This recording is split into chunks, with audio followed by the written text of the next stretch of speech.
In left field is Chandler Simpson. The second baseman is Ben Williamson. He will hit 7th. Taylor Walls is the shortstop, hitting 8th, and batting 9th will be the catcher, Nick Fortes. So one more time through for Tampa Bay: Diaz, Aranda, Caminero, Valade, DeLuca, Simpson, Williamson, Walls, Fortes. And on the other side for the Boston Red Sox, who are now 46 and 48, and they are also on a 9-game winning streak. Leading off for them will be the second baseman, Anthony Siegler. Batting second is the center fielder, Cedon Rafaela. Wilyer Abreu's in right field. He'll hit 3rd. Batting 4th is the third baseman, Caleb Durbin. Masataka Yoshida's your DH. He will hit 5th. Batting 6th at first base is Romy Gonzalez. Jarren Duran's in left. He'll bat 7th. Carlos Narvaez catches and hits 8th. And Sung-Chae Cheng is the shortstop, hitting 9th for the Red Sox. And one more time through, it's Siegler, Rafaela, Abreu, Durbin, Yoshida, Gonzalez, Duran, Narvaez, Cheng. And your pitching preview is presented by Canes Furniture, quality, selection, value. That's the confidence of Canes, and it is the lefty Jake Bennett. And as Ernie Banks said, let's play one, and then we can play another one after that. Here with the play-by-play, here's Neil Solondz. All right, thanks very much, Chris. The kick, the first pitch from Bennett, is a fastball just outside, and we're officially underway. A minute past start time at 1:36 on a gorgeous sun-splashed afternoon. 82 degrees under sunny skies is the pitch. Swung on, line down the right field side. Over toward the corner is Abreu, and it's into the stands, a foul ball right by the pesky pole, and it's 1-1 strike on Yandy Diaz facing Jake Bennett, who has been brilliant his last handful of starts for Boston, but so has their entire staff. The 1-1. Swing and a miss. Beautiful changeup, and it's 1-2 strikes. In fact, the Red Sox went into the break winning 9 games in a row. They gave up a total of 14 runs in 9 games. I mean, that's barely over a run per game. So everyone's pitching well for them. Pitch outside, another changeup, and it's 2-2. And the Rays have faced Bennett one time. He gave up 4 runs in 5 innings. But since then, he and the Red Sox have been on this amazing run. 2-2 to Yandy. That's taken inside corner, called strike 3. Fastball on the fist, and that's how we get things started. Let's hit the defense for Boston. For Boston, left to right in the outfield, Jarren Duran. Cedon Rafaela is your center fielder. Wilmer Abreu over in right field, third to first. Durbin, Chang, your shortstop. Siegler over at second base. Romy Gonzalez, your first baseman. And Carlos Narvaez is doing the catching. And here's Jonathan Aranda, who is probably one of the few Rays who didn't want the break to come, as he takes a little bit too tall, the fastball 1-0. He was the hottest Ray of all of them. Rays as a team were playing very well. Nobody had played well as Boston. They went from out of the playoff hunt to right into it. The pitch. Swing and a miss. Fastball, and it's 1-1. And right now, for the Rays, they're 3 games up on the Yankees and everybody else in the American League. For the Red Sox, they're trying to play their way in where they have the thoughts of buying instead of selling. The pitch. Taken, up and away, fastball, and it's 2 balls and a strike on Jonathan Aranda. 1 out, just underway. Here in the very first inning. Second baseman Siegler almost onto the grass. Now he's got his heels on the edge of the dirt. The 2-1 to Jonathan. Check swing, fastball upstairs, and now an ABS challenge. Yeah, I'm not sure where the last 2 pitches missed, but I'll tell you, just watching Bennett, you can see why he's so good. Nice tempo, throws a ton of strikes. It was a ball upheld. Pitches the ball. So Boston loses one of its ABS challenges at the second batter of the ball game. Yeah, look, it was an aggressive challenge early in the game, but, it was a close call. Going back to Bennett, the kid pounds the strike zone. 3-1 is a called strike, top of the zone, a cutter, and it's 3-2. That's a pitch that he's not going to use a ton of. It's usually more fastball, changeup combination. I think the changeup is one of the better changeups from left-hander in the game right now, or at least over the last handful of starts. And what he does, he's like to pitch up in the zone with the heater, low 90s guy, come off of it with that changeup. He'll mix in that cutter a little bit, but those are his bread and butters, right? The fastball up, changeup down. Payoff is outside, ball 4. And Narvaez isn't going to test the ABS system. It was 2 baseballs off the plate. And that's a 1-out walk. First base runner for the Rays, Jonathan Aranda, here in the first. Well, you're talking about the weather. 82 degrees, huh? It is gorgeous outside right now. I got long sleeves on, Nielsey. I thought when we came here, I was wondering when we got into Boston about the haze because of all the fires in Canada. But here, at least here in Boston to start, it's not an issue as Junior Caminero steps in. As a fastball inside corner strike, 0-1. And I think we all were worried watching the All-Star game. It's almost like you see your life flash in front of your eyes. Yeah. You kind of saw a season flash for a moment when Junior got hit on the hand. Fortunately, the finger not broken. He said he'll play in both games. 0-1. Change up. Oh, called strike. Bottom of the zone, says home plate umpire Mike Estabrook. And it's 0-2, and that just did grab the outer edge. Well, always a little scary when you get hit, especially in the hands, right? Because that can lead to some injuries that could take you out for a while. And, thankfully with Caminero, it was obviously, great news that he was not injured and right back in the lineup. 1 on, 1 out, 0-2. The Junior to start this first inning against lefty Jake Bennett. And a check swing and a high heater. He did not go, says first base umpire. That's Louis Krupa. And it's 1-2. Our umpires again. Estabrook on the plate. Louis Krupa at first. Malachi Moore at second. And the crew chief at third, Alfonso Marquez. Usually you won't have an entire crew work both games. There's a fill-in ump who will help out. 1-2. Swinging a line drive towards center. Rafaela, though, has it measured to his backhand, makes the catch. Back to first goes Aranda. That was a changeup that was just a little bit down and off the plate, and that's probably the only reason that Junior didn't send that one off the monster. Yeah, he hit it hard. I mean, look, Junior Caminero known for squaring up a baseball, and high exit velocity on that one, but just right at the center fielder. With Junior, he was seeing the ball and hitting the ball so well in the last month of the season and really into July as well. And he's going to be a fun one to watch the second half and see how the rest of this season goes. Here's Ryan Valade with 2 out and Aranda at first. And Ryan takes up and in a fastball 1-0. Well, it's good to see right off the bat that Junior's fingers are okay. I mean, that was the first test, and he answered in flying colors. Now can the Rays get something in the first? Put a little pressure on the Boston side after their great run before the break. 1-0, grabs the inside edge. A curveball for a called strike, 1-1. And Bennett, like most of these Boston pitchers, throwing with a lot of confidence, and that in turn helps their lineup because when you're giving up 1-2 runs a game, you don't feel you need a whole lot to get the job done. Bennett at the belt and the 1-1. Valade hits it off the fist towards shallow left. Jogging in and now underneath the Duran with the shades down, he reaches up, makes the catch, and the Rays get just the walk from Aranda here in the first. So Rays nothing. Red Sox coming up in the first of 2 at Fenway on the Rays Baseball Network. Duke Energy is proud to team up with the Tampa Bay Rays.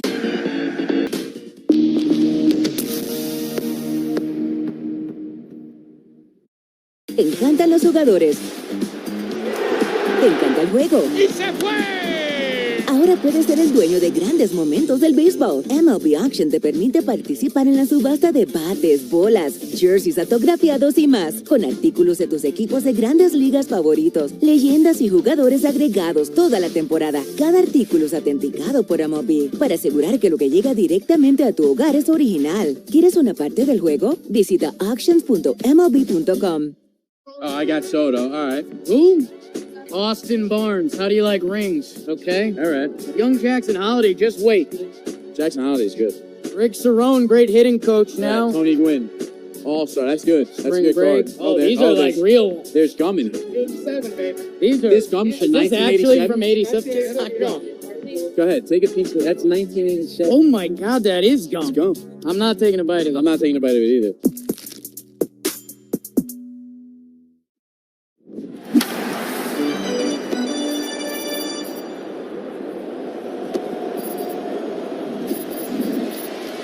ER 95.7 WDAE and AM 620 and streaming live on iHeartRadio.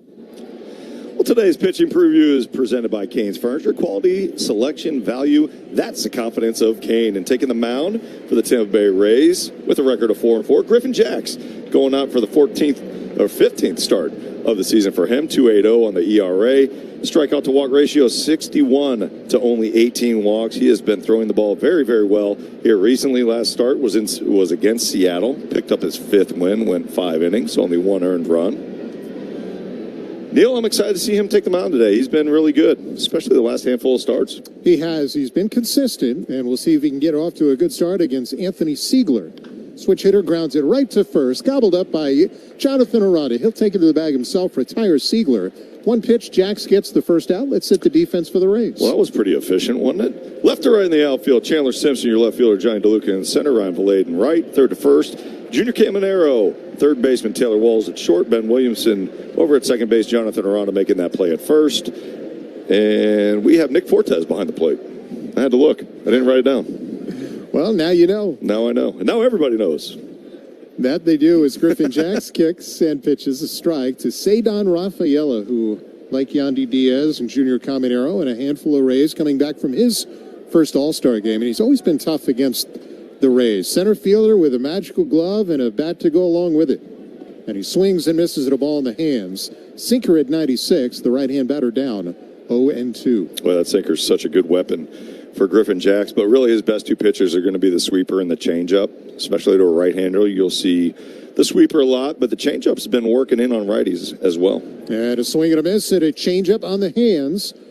Rafaela thought he foul-tipped it. He's got a word for Mike Estabrook, but now he's headed to the dugout as the ball was blocked by Fortes. They throw it around the infield, and on a ground out and a 3-pitch strikeout, 2 out for Jackson the Rays here in the first. It's such a good pitch. The right-on-right changeup isn't thrown a lot outside of the Rays organization, but the Rays pitchers, they have put an emphasis on that pitch specifically, and the changeup has been such a good weapon for all the staff, but really Griffin Jax right up there at the top. Wilyer Abreu from the left side takes a fastball in the inner third for a strike, 0-1. And all strikes for Jax to begin the ball game. We're scoreless in the first. Griffin works first base edge of the rubber against the lefty, who sits deep in the box and swings and misses at a changeup away. And it's 0-2. So Jack's out of the gates quickly. And when you're playing 18 innings, the deeper your starter can go, the more efficient they are at the beginning, the more that helps your squad, not only for this game, but the night game to follow. Infield to pull, outfield the same.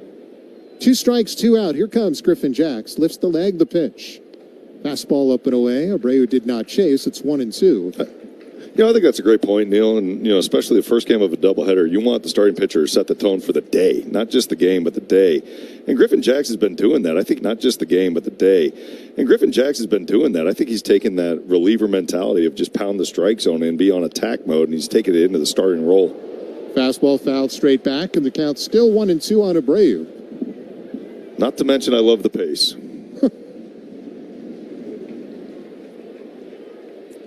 Griffin Jackson's pace is about as good as you eating in the media dining. No, nobody can challenge me there. I will say, though, the burger I had today, It's a fastball up and away, and it's 2 balls, 2 strikes. I did walk past Doug, and I said, how's the food? And he goes, I'll tell you how the food is. I think I'm going to go down for some chowder in between game 1 and game 2. There you go. 2-2. Swing and a miss. Fastball up and away. And Griffin Jax with an explosive heater past Abreu to make it a clean 1-2-3 first. We go to the second. Scoreless. Rays Red Sox at Fenway. Game 1 of 2.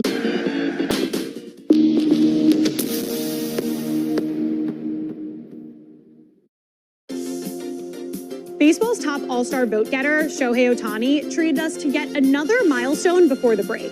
After launching an Oppo Taco rocket for homer number 299 in a Dodgers win earlier this week, Shohei Ohtani hit career home run number 300 on Tuesday night. 2-0, swung on, drilled deep to center field. It is back, it is gone! Home run number 300 for Shohei Ohtani. Oh, he mashed a milestone in his first at-bat, a show that never ends. Ohtani becomes the first Japanese-born member of the 300 homer club, but the hitting is only half the show. On the mound, this two-way titan is completely crushing it, a frontrunner in the NL Cy Young race with a microscopic ERA under 2. So he's pitched and hit the Dodgers to a double-digit lead in the West. A 4-time MVP firmly on his way to a high 5, Ohtani isn't just rewriting history, he's kind of making it look easy.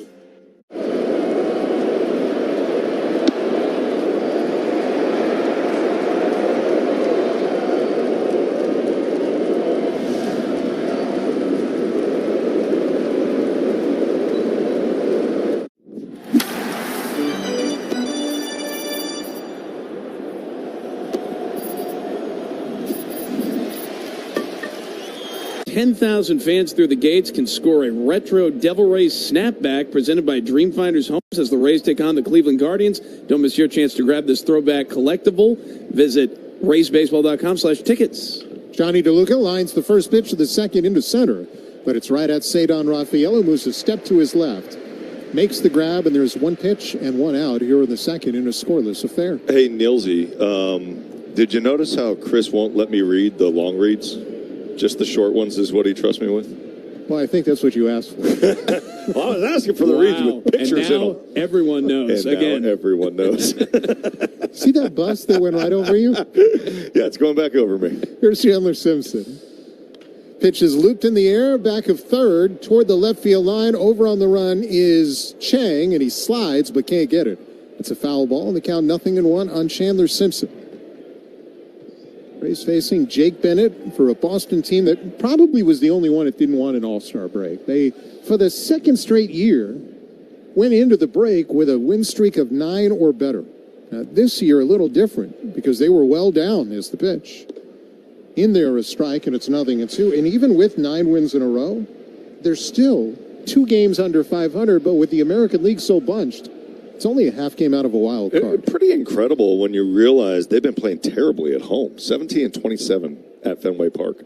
As an 0-2 outside, 1-2. You would think they'd be able to dominate with the dimensions they have here and being able to utilize, this home field advantage, but they just have not taken advantage of it so far this season.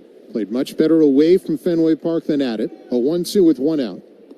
Outside and low 2-2, and they've got, a 10-game homestand right out of the chute after the All-Star break. So if they want to be buyers instead of sellers, they need to continue to play this well in their home park. Rays trying to spoil that. 2-2 with 1 out. Outside, and it's full on Simpson. 1 out, base is empty, scoreless in the second. I like seeing the patience right here from Simpson, working this count full after falling behind early. He is an X factor for this Rays lineup going forward. 3-2. Swinging a ground ball, slapped towards short, handled on 2 hops by Chang, sets, throws, and a little low, but Romy Gonzalez handles. And there's 2 out for the Rays here in the second inning. 0-0 affair.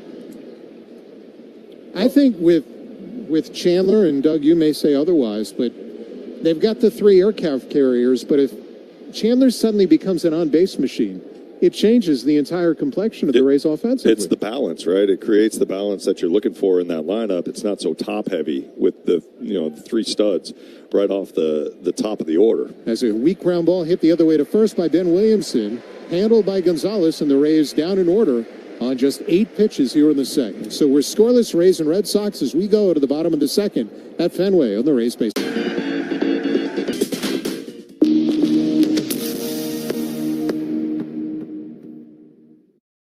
The MLB app. Yeah, it's got game. This game. These games. All the games. Pre-game. Post-game. And everything in between. This is baseball your way. With real-time stats, scores, breaking news, and custom content that hits every time. Because you choose the teams and pick the players you want to follow. So when they catch it on the field, you catch it on the app. Why is that person holding a Keith Hernandez card in their hand during the game? Are they waiting for you? I never cared for that particular pose right there, to be honest with you. I mean, where do you sign on that card? Right on your best feature. Keith on one side and Hernandez on the other. I can only sign it on the Bohunkas, though. Oh, that's a lovely signature. Right across the boat. Look at that. It's like a tattoo.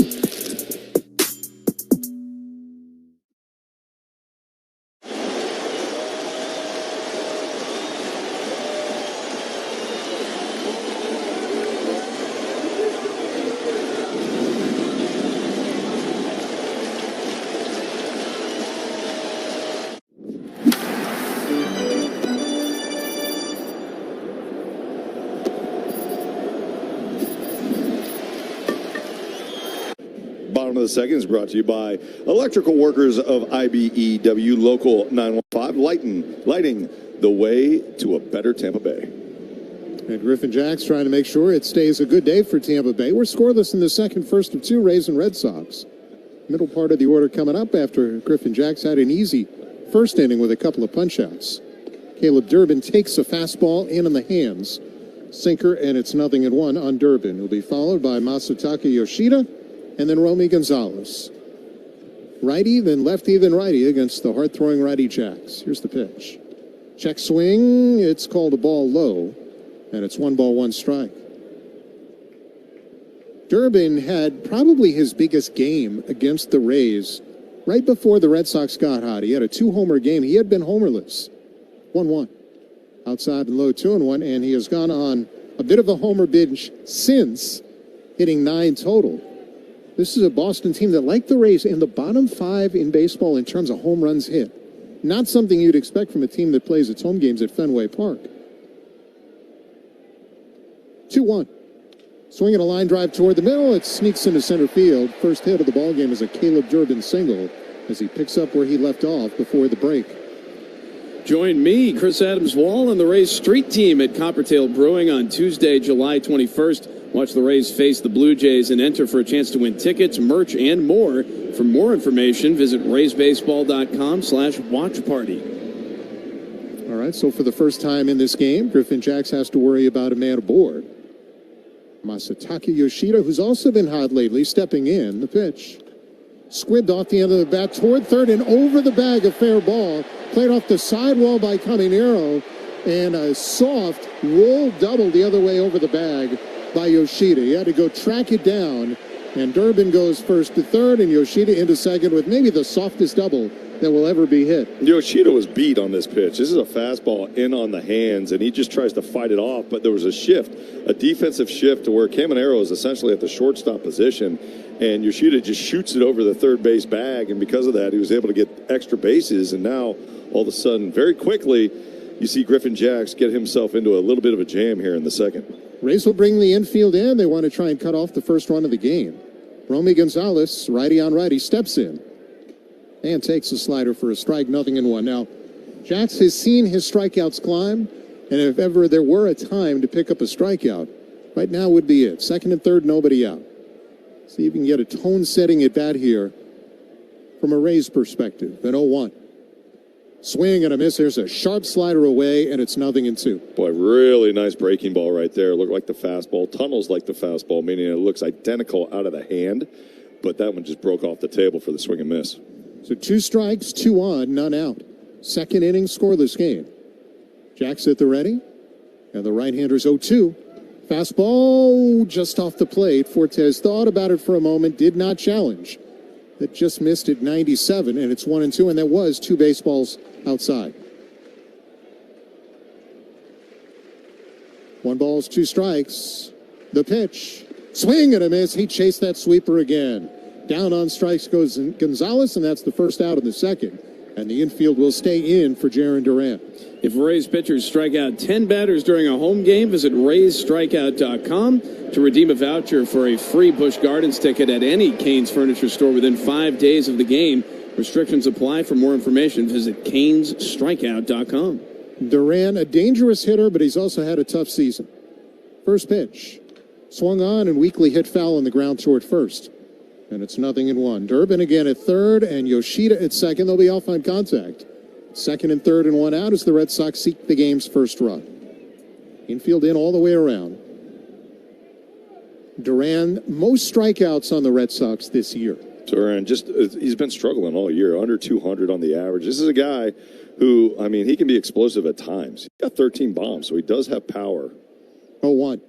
High, fake throw down to third, and Durbin scrambles back. No throw by Fortes. That was a designed pickoff play on the fastball up and away. You know, going back to Duran, he does have a lot of swing and miss as well. And we talked about how important it was for Jacks. If he wants to get out of this jam, that swing and miss has to be in play. 1-1 with 2 on. Low and away with the change, didn't chase. And it's 2-1. So that pitch out didn't work, and now Jacks now behind in the count. See if we can get back against Duran, who again has struck out 113 times, more than any Ray, more than any other Red Sox. 2-1. Swinging a ball drill deep in the air to right center field. This is head back toward the triangle, and it is caught on the run by DeLuca. Tagging at third and scoring is Durbin. Holding at second, Yoshida. But a long sac fly to the 420 mark by Duran, and the Rays fortunate it wasn't more. It's 1-0 Boston. That was an outstanding job by Johnny DeLuca. Boy, he had a perfect read off the bat. That was a very hard hit ball to the furthest part of this ballpark, right underneath the 420 sign. And Jarren Duran, I mean, he put a charge into it, but DeLuca, he has sights on it the entire time, goes crashing into the wall, making that catch. And, boy, he stole that out because not a lot of outfielders can work the wall like that. Elite play, and the Rays are one of the best defensive teams as Carlos Narvaez takes a strike, 0-1. And second and third not out. If you allow just a single run with that play made by DeLuca, it almost probably lifts the Rays up after this half inning. 0-1. Narvaez waves and misses it, a sweeper away. It's 0-2. Well, I just can't tell you how hard that play is, you know, for a visiting team specifically, because you're not used to these dimensions. It's pretty quirky here at Fenway Park in the way the wall jets out. And you got to know these walls. And, you know, DeLuca and the rest of the outfielders, I saw them out here earlier today just working the fence line, trying to get a good grasp on these dimensions. 2 out, 2 strikes. Pitch is a sweeper outside, and it's 1-2. Again, a run on 2 hits for the Red Sox. Rays without a hit so far. We're in the bottom half of the second. Boston striking first on that well-struck sac fly by Duran. 1-2. Up and in with a heater. It's 2-2. Narvaez, another guy who had a great year a season ago, like Duran, but is struggling mightily this year. Also a sub-200 hitter and only 6 runs batted in. He was the everyday catcher for Boston last year. Jack's a 2-2. Fastball just outside and low. It's gone from 0-2 to full and a sub-200 hitter. Sub-200 hitter, one of the ones in 8 spot in this lineup. You really want to go right after him here. I mean, you want to challenge Narvaez because at this point in time, Griffin Jax has the stuff to do it. Go right at him. Payoff. Swung on, loop back of second. A dying Quail will fall in for a hit and will score Yoshida with the second run of the inning. A broken bat blooper by Narvaez. It's 2-0 Boston here in the second. Well, Griffin Jax had to go to him, got into a count where he had to throw a strike, and this was just a sweeper that caught a lot of plate. Broke the bat of Narvaez, but strong enough just to get it over the head of the second baseman, Ben Williamson, and be able to get one more run for the Boston Red Sox here in the second. So the Red Sox, who have won 9 straight and are giving up less than 2 runs a game, in this stretch, have a 2-run lead in the second inning. Sung-Chae Chang stands in, and the shortstop takes a called strike, 0-1. Some bad luck in this inning. He had a broken bat and a roller, but also the pitch to Duran was certainly not where Jax wanted it as well. No, the pitch to Duran and the last pitch to Narvaez both were sweepers, catching a little bit too much plate. 0-1. Chang fouls it off to the left, and it's 0-2 on the shortstop batting left. And you were talking about Boston not having a lot of pop, and they don't. And this is kind of the formula for what they've been doing the last 9 games, right? A little bit more small ball, just get a few runs and go out there and have a great pitching performance. So far, Bennett's done a good job on the afternoon, still early. 2 strikes, 2 out, 2 home. Jax offers. Swing and a miss. Got him with a beautiful changeup, did Griffin Jax, but the damage done. Red Sox get 2 runs on 3 hits and leave a man. And through 2, Boston 2, Rays nothing in game 1 of 2 on the Rays Baseball Network. From Anna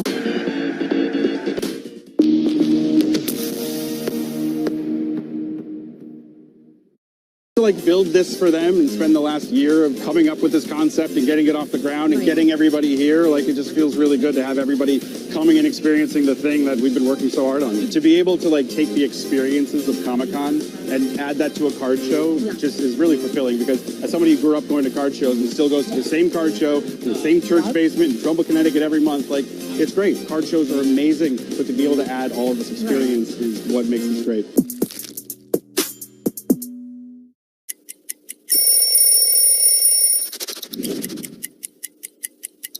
South side of Chicago, where are you at? This was the first time I got traded, but I was so excited to wear these pinstripes and be a South side of Chicago boy. This jersey right here is an all-star jersey. You can see on the back the all-stars and the all-star patch there. Being an all-star and being who I was called over there to be was something I was real proud of.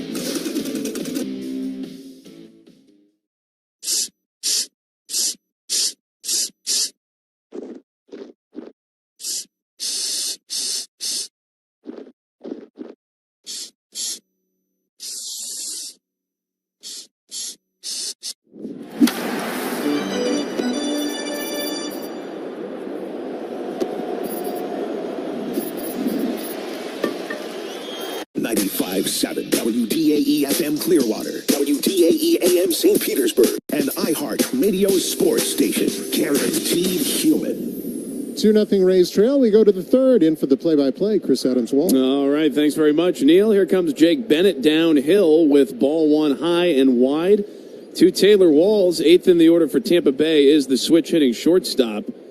Rays now down 2-0 to these Red Sox as the next pitch is down and in, and now it's 2-0 to Taylor Walls.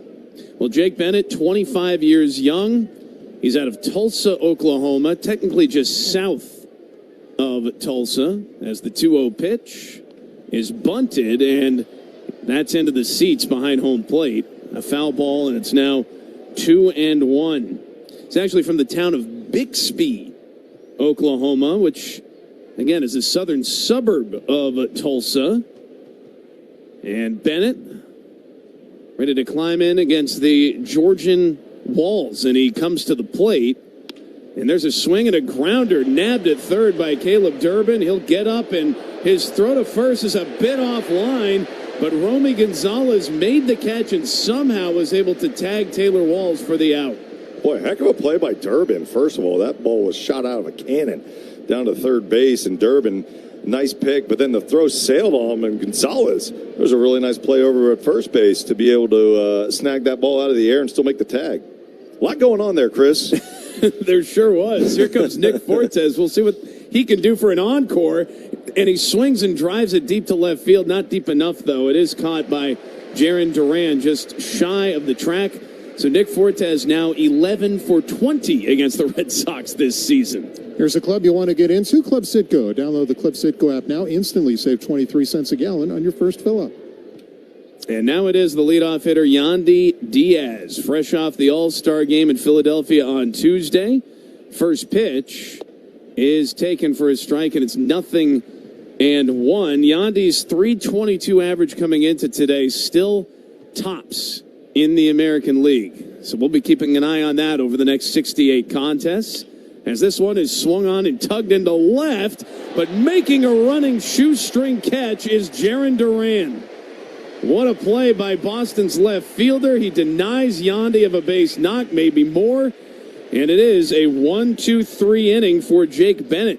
As we go to the bottom of the third here at Fenway Park, it's the Rays trailing the Red Sox 2-0 on the Rays Baseball Network. Introducing the official... It's the great mascot race. Here we go. And they're off. They're neck and neck. Look at them go.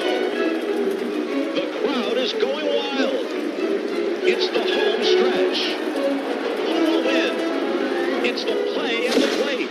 It's the swinging flyer. Congratulations on winning the great mascot race. They flipped with the glove. That was not a good idea. All he needed to do was try to get the lead guy by giving him a nice easy feed. No, stay on your feet. No. I thought he was going to stay on his feet. Uh-oh. The Goose did not know that the game was starting. Maybe the Goose thought it was 6:45 first pitch time. Oh, man, off the glove and off the dome. He's saying, oh, man, what happened? It's a moment that you'll never forget, and that'll be on the blooper everywhere.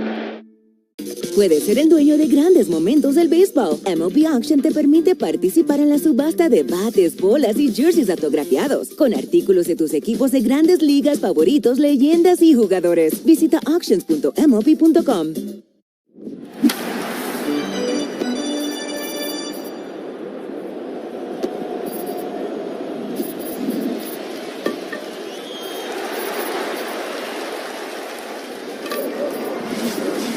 Front row ticket to every Rays baseball game. 95.7 WDAE and streaming live on iHeartRadio.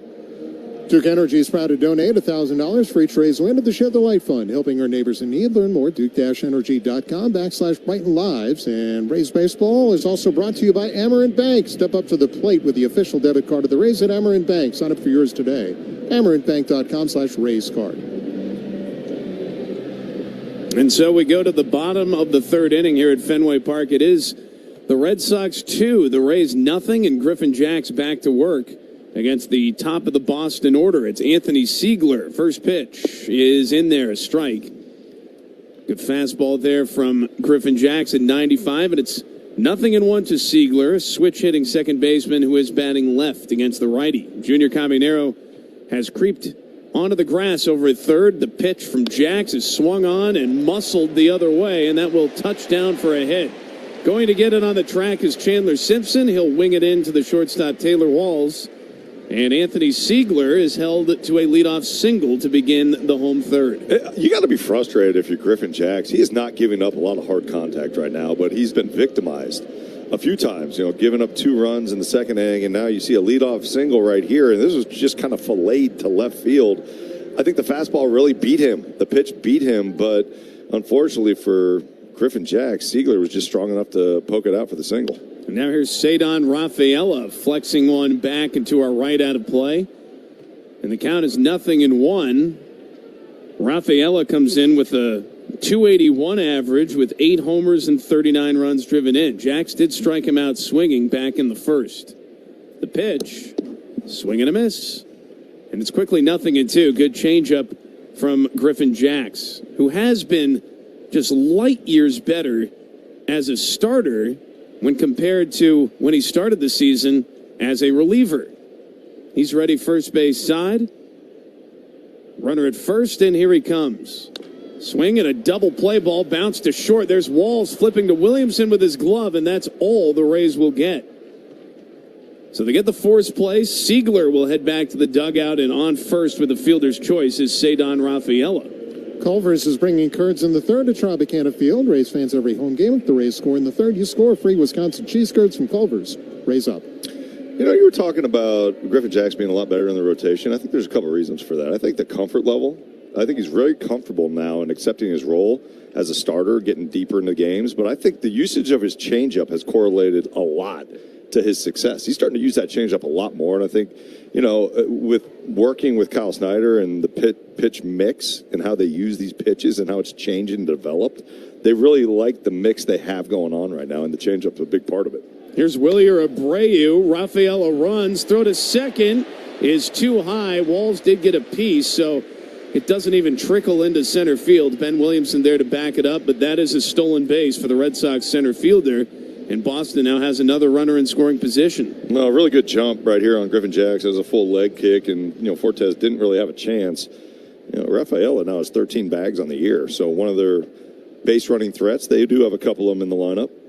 Abreu, a left-hand hitting right fielder, big open stance, and this pitch is high and outside, and it's now 2-0. The numbers, I've talked about them before, but 11 relief appearances for Griffin Jackson and 8 ERA. 8, 1-2 with that earned run average as his 2-0 pitch is swung on and popped out of play to the left. And now it's 2-1 as a starter. 14 starts under his belt coming into today. 4-4 and an ERA of 2.80. I mean, that's almost 6 runs lower. It's over 5 in terms of ERA. And he has become a reliable guy for these Rays as his 2-1 delivery is downstairs. And now it's 3-1. He's also talked about being able to open up his arsenal better as a starter. And that's something that you know a little bit about, yeah? I do, yeah. I mean, look, he has 4 quality he actually has 6 pitches, but I love 4 of them. I mean, you're talking about the sweeper, change, sinker, and the 4-seamer. Here's a hot shot grounder up the middle. It's snagged by Walls, though, who throws out Abreu. 6-3, it goes into third base. Goes Cedon Rafaela, but that's a big play there from Taylor Walls. Boy, Taylor Walls makes going to the backhand look so easy, doesn't he? I mean, he's shifted way up the middle, and it was a hard hit ball, and he had to go to the backhand and, actually had to dive for that play. We're spoiled watching Taylor Walls on a nightly basis. Plays like that. You were talking about Griffin Jax and the pitch mix that he has, and I think you're right. And the fact that, when you go through an order multiple times, now you get creative. You get to use all your toys, right? When you're a reliever, I mean, a lot of times you're a 2-pitch guy, and you're just going right at him, and you're just trying to outstuff the batter. And so with Arsenal like Griffin Jacks, I think that, obviously the Rays saw him on the market last year when they traded for him, and they identified him as a guy they want to be in the rotation, right? Because of all the stuff, because of the secondary pitches, really. It's not just the fastball and his command. And he's been able to kind of show off that arsenal a lot more now that he's getting 2 times through the order, occasionally into the 3rd time. I remember coming into spring training when that rumor was still floating around, and I think we all looked at each other like, no, this guy's probably going to end up the team's closer. Did you start that rumor?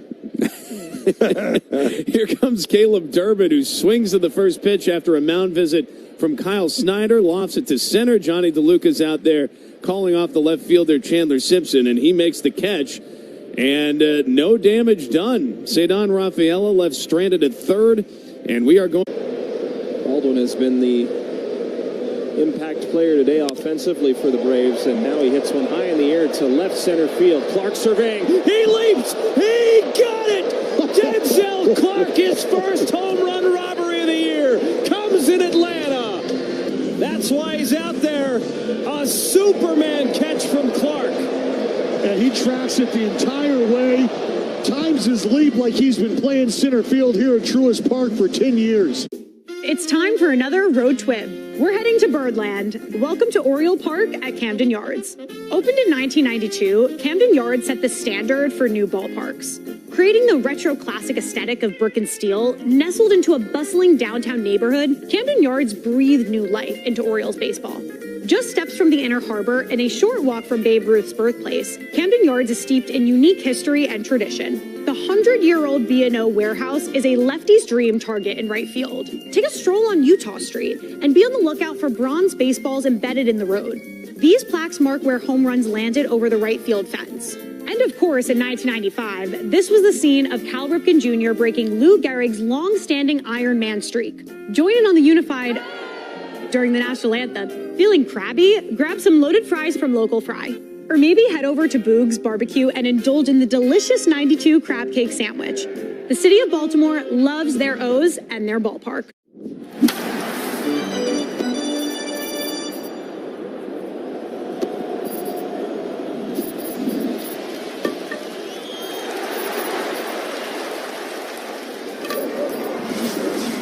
.95.7 WDAE and streaming live on iHeartRadio. Watch your Rays all season long and tune in to Rays TV presented by Union Home Mortgage, available on major providers across the home territory. Find your channel by entering your zip code at raysbaseball.com/watch. And so Jonathan Aranda steps up to the plate and floats the first pitch he sees out to straightaway center. It is caught by Cedon Rafaela. 1 pitch. 1 down to begin the 4th. Rays still trailing the Red Sox 2-0. How many times have we heard that already this afternoon? 1 pitch, 1 down. Well, we were talking about it during the break. Jake Bennett, an 18-pitch first inning, not bad. Then an 8-pitch second inning and a 7-pitch third inning. I don't like the way that's tracking. Thankfully, we know he's going to throw at least 2 more here. As this pitch to Junior Caminero is outside, and it is now 1-0. So I got confirmation 4 first pitch outs. How about that? There we go. From our guy Bruce Lane Bruce up is there. the man. The 1-0 is swung on, and there's a base hit on the ground in the left field from Junior Caminero. Hit it pretty hard in the first inning and hit it hard there. This time it goes for a base hit, and the Rays have Ryan Vilade coming up next. Well, every hit is a win with Suncoast. For each Rays hit, Suncoast donates $79 in honor of their 79 Florida branches, with up to $10,000 going towards 2 local nonprofits each month. So now it is Ryan Vilade, the right-hand hitting right fielder. Rays down 2-0 here in the 4th. The pitch. Swinging a foul back beneath our feet. And the count is 0-1. We told you Bennett is from Oklahoma, but he's from Bixby, which is that southern suburb of Tulsa. It's the same hometown as the Washington Nationals righty, Cade Cavalli, as the 0-1 to Ryan Vilade from Jake Bennett is swung on and popped up. This should be out number 2. Battling the sun is Siegler, and he wins that battle, making the catch for the second out here in the 4th. Boy, we have so much early action in counts right now. I mean, it's the first pitch, second pitch. These balls are getting put into play, and it's typically been weak contact. Bennett just having his way so far early this afternoon. And now it is Johnny DeLuca. Runner at first is Junior Caminero, raised down 2-0 with 2 gone in the 4th inning. And there's a bunt from DeLuca, charging his Durbin. He bare hands, fires to first, and he got him. Despite DeLuca booking it down the line, good idea, but Caleb Durbin all over it, and that 5-3 putout ends the top of the 4th. We go to the home 4th, raised down 2-0 to the Red Sox on the Rays Baseball Network. Some vacations whisper, but Tampa Bay turns it up. With Michelin. First pitch. Swinging a line drive, shallow center. On comes Young. He goes into a slide. Did he catch it? Yes, he did. Second base umpire points to the first base umpire, Blakeney, says he caught it on a sliding grab. What a catch by Young. Just making sure he got it, he did. Phillies don't have a challenge, and Jacob Young saves a couple of runs with that sliding shoestring catch. And no question, right into his glove, no short hop. Great play, huge play. So, after all that, the bases left loaded, a 1-1 game. Some overnight oats right before the game. My teammates look at me like, what are you doing, dude? My mom's cooking, probably. She makes some good. She's got a tuna fish casserole. That's pretty good. Okay, I went 5 for 5. I need to eat the same thing. Last time, Saturday, I ate arepa with eggs, and then next day, I got to eat arepa with eggs. So my mom make it for me, and then when my mom is with me, everything's good. I save a lot of money. Estamos lindo. The people are welcoming, they're loving, they're caring. So if you're looking for a familial feel, definitely Asheville. It's Asheville. That's all you gotta say. Yeah. They're excited to be back and back on their feet. So it's been awesome to see the rebuild. Winning or losing, like everybody's there having a good time rooting us on. So I've always enjoyed that the whole year. You play here at the tourist park and you feel like you're back in the old days playing real baseball. Nestled right into the mountains there. That's right on a cliff.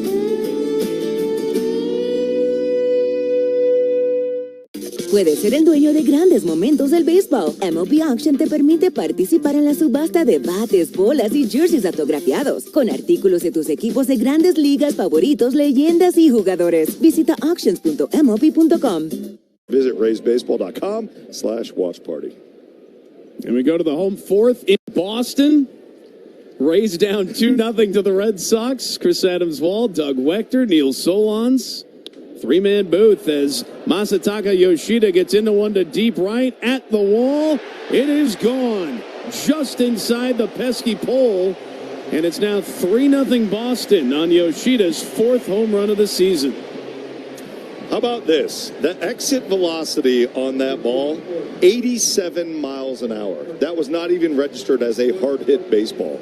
I mean, look, we were talking about Griffin Jacks, giving up some runs and really not getting hit hard. This is another situation where that's exactly it. Fastball up in the zone, 94. Honestly, it was a pretty good location up at the hands, but Pesky's pull comes into play. It wraps just around that pole, barely getting out, gets out maybe in the second row, and boy, again, Fenway Park will get you. And now it's Romy Gonzalez fouling the first pitch back from Griffin Jacks, and this Red Sox team has picked up right where they left off going in to the All-Star break. 9 straight wins entering today. And the 0-1 is downstairs, and now it's a ball and a strike. They became the first team in Major League Baseball history to enter the All-Star break with a 9-game winning streak in consecutive seasons. They're up 3-0 here in the 4th. As the 1-1 just misses wide, and now it's 2 balls in a strike. And I'll tell you what, if the season ended today, the Red Sox would not make the playoffs, but they are right there, just a half game back of the Seattle Mariners. As Jacks finds the zone with that pitch, and it is 2-2. If the season ended today, yes, the Rays would get in. It'd be the 1 seed, and the 2 seed would be the Chicago White Sox. I think we all had that on our bingo card entering the season.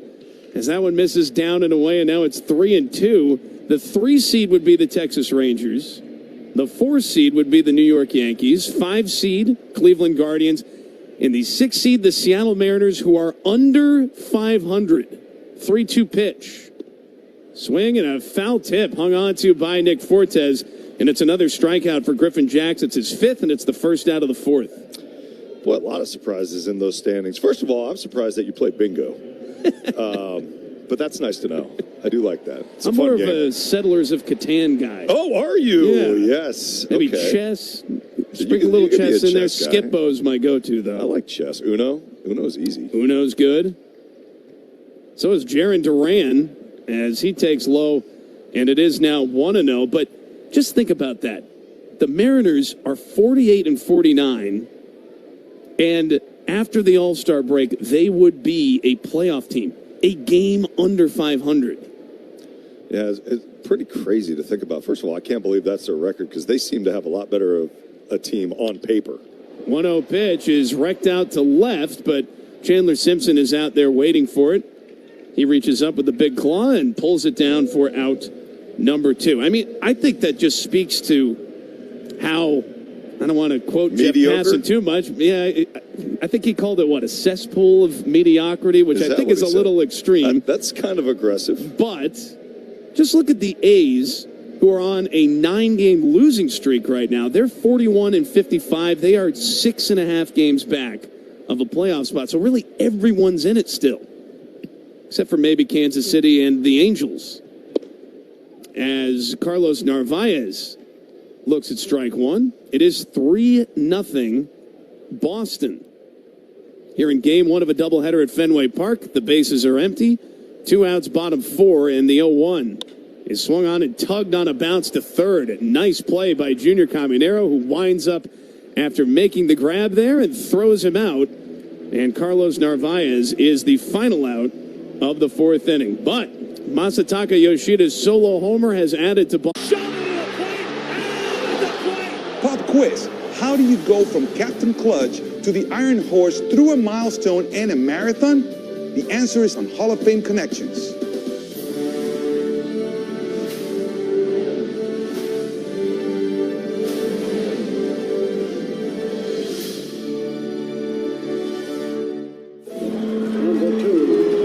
The captain, Derek Sanderson Jeter, is one of the winningest players in Major League history. He was wearing these very batting gloves when he notched one of those most memorable hits, the 3,000th of his career. Are we supposed to spit in them like they do the batting gloves? No spitting. This is a non-spitting museum. 3,000! History with an exclamation point! He's just the second player in history whose 3,000th hit was a home run. The first was a former teammate from the Yankees' 1996 World Series championship team. But before he began his Cooperstown-bound career, Boggs would cross paths with another future Hall of Famer. September 6, 1995, the Iron Man played his 2,000th 131st consecutive game, surpassing the unbreakable record of the Iron Horse. Now that's how you pass the torch. Catch every episode of Hall of Fame Connections on MLB.tv and discover your own connections to the game at baseballhall.org. Puedes ser el dueño de grandes momentos del béisbol. MLB Auction te permite participar en la subasta de bates, bolas y jerseys autografiados, con artículos de tus equipos de grandes ligas favoritos, leyendas y jugadores. Visita auctions.mlb.com. Never come on at a good time. You've got enough to juggle, so let Take 5 Oil Change handle it. Drive in, stay in your car, and roll out in 10 minutes. Take 5 has a special offer for our Tampa area fans. Wear your Rays gear on Tuesdays to get 25% off your oil change. And we do go to the 5th inning here at Fenway Park in Boston. It is the Red Sox up on the Rays 3-0 as Chandler Simpson comes to the plate, and coming back to the mic is Neil Solondz. Thanks very much, Chris. Hopefully the Rays will be at the plate a little bit longer than they've been the last few innings as Jeff Bennett winds and deals. Chandler Simpson takes a strike, 0-1.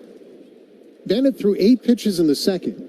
He threw 7 in the third and 6 in the fourth. Every out he's getting is on 1 or 2 pitches as he offers. Slider outside for a ball, and it's 1-1. And I always find that the All-Star break can be a little bit weird. It's a game. Baseball is of rhythm. You play 162 games in 6 months, and you take a 4-day break. 1-1. Swinging a ball, slash foul to the left out of play. It's 1-2. And sometimes those 4 days can get you a little bit out of whack, and sometimes your rhythm's not there, whether you're pitching or hitting. It seems like an eternity. As a player, you look forward to the All-Star break because your body needs it. You need the rest. But at the same time, if you're timed up and you feel really good either at the plate or on the mound, you almost don't want to take that much of a break, right? You want to go out there, you want to keep it going, and, you know, you can come out a little bit lethargic the first game after All-Star break. Pitch misses outside, so a 2-2 from Bennett to Simpson here in the fifth. He is taken outside, and for the second straight at bat, Chandler Simpson works a full count, and that's one of only 3 full counts, 3 3-ball counts for Bennett so far today. We'll see if Chandler can find his way aboard and create a little havoc with the Rays down 3-0 fifth inning. Chandler pinwheels the bat once, now waits. The tall lefty kicks and deals. Swinging a ball slashed in the left, sinking quickly, coming on. Duran goes into a slide and makes the catch. And that's the second time that the standout left fielder has made a play to take away a hit.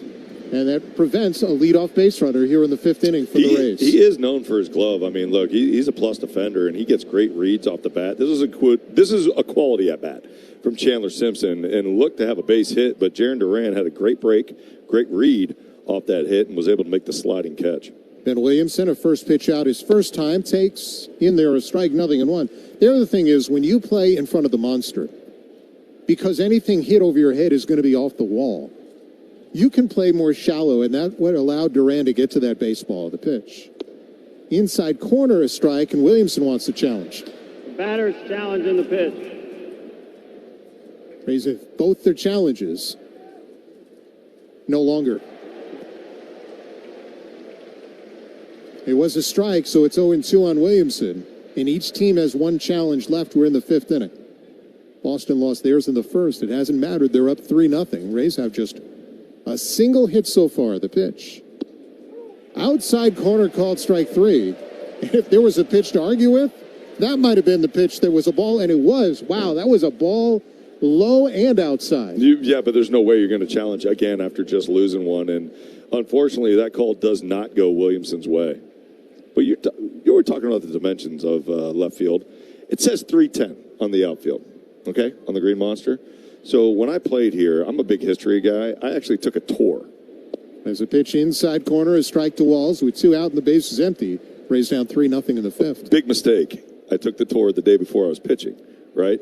And so I take this tour, and they start talking about the Green Monster, and the person doing the tour was like, yeah, it's listed as 310. As a slasher foul to the right, it's 0-2. It's listed as 310, but it's truly around 290, 295. And I'm thinking, I'm like, man, I got David Ortiz and, Manny Ramirez I'm facing tomorrow, and the park isn't even a high school field. 0-2. Swinging a ball lifted in the air to right. Shallow. Coming in and waiting now, Abreu. He makes the catch, and it's another quick inning. Just a dozen pitches for Bennett, who is cruising midway through this game. Rays find themselves down 3-0 to Boston, game 1 of 2 on the Rays baseball. All your favorite games from MLB Play are back. Bigger, bolder, and better than ever. Test your skills with daily puzzles like MLB Pickle, the Ultimate Mystery Player Challenge, and Immaculate Grip, where stats and strategy collide. Then in Spinball, build your roster, take on your friends, and compete for the weekly prize. Or be the first to beat the streak and hit your way to the $5.6 million jackpot. Plus, the all-new Daily Walk-Off. Lock in your players by category for the walk-off win. The game's official home for games is MLB Play. Only on the MLB app and MLB.com. That ball is stopped by Wall. He's going to turn it into an out. How about that? Backhanded at first by Stowers. Beautiful play. Ewing back for it, out near the wall, and he leaps up, makes the catch up against the fence. Great stop. Palacios up and out with the throw. Outstanding. Rodney Green over, dives, makes the catch. Tough play for Weatherholt, and he flashes the leather. And sliding down as Peraza. Throw is there for the out. And Peraza makes some room for him in the highlight reel. He's going to reach up and make a fine running catch. Bang into the wall and hang on. Sliding as Arroyo gloves it on to first base. What a play. We're seeing more and more of that. And caught by Machado, leaping up into his left. He slides and makes the catch, and he's smooth as he does it. On the slide, Cole Carey grabs it. Yes, take it away! That wins the game. Nolan Shotwell. He's got some hops.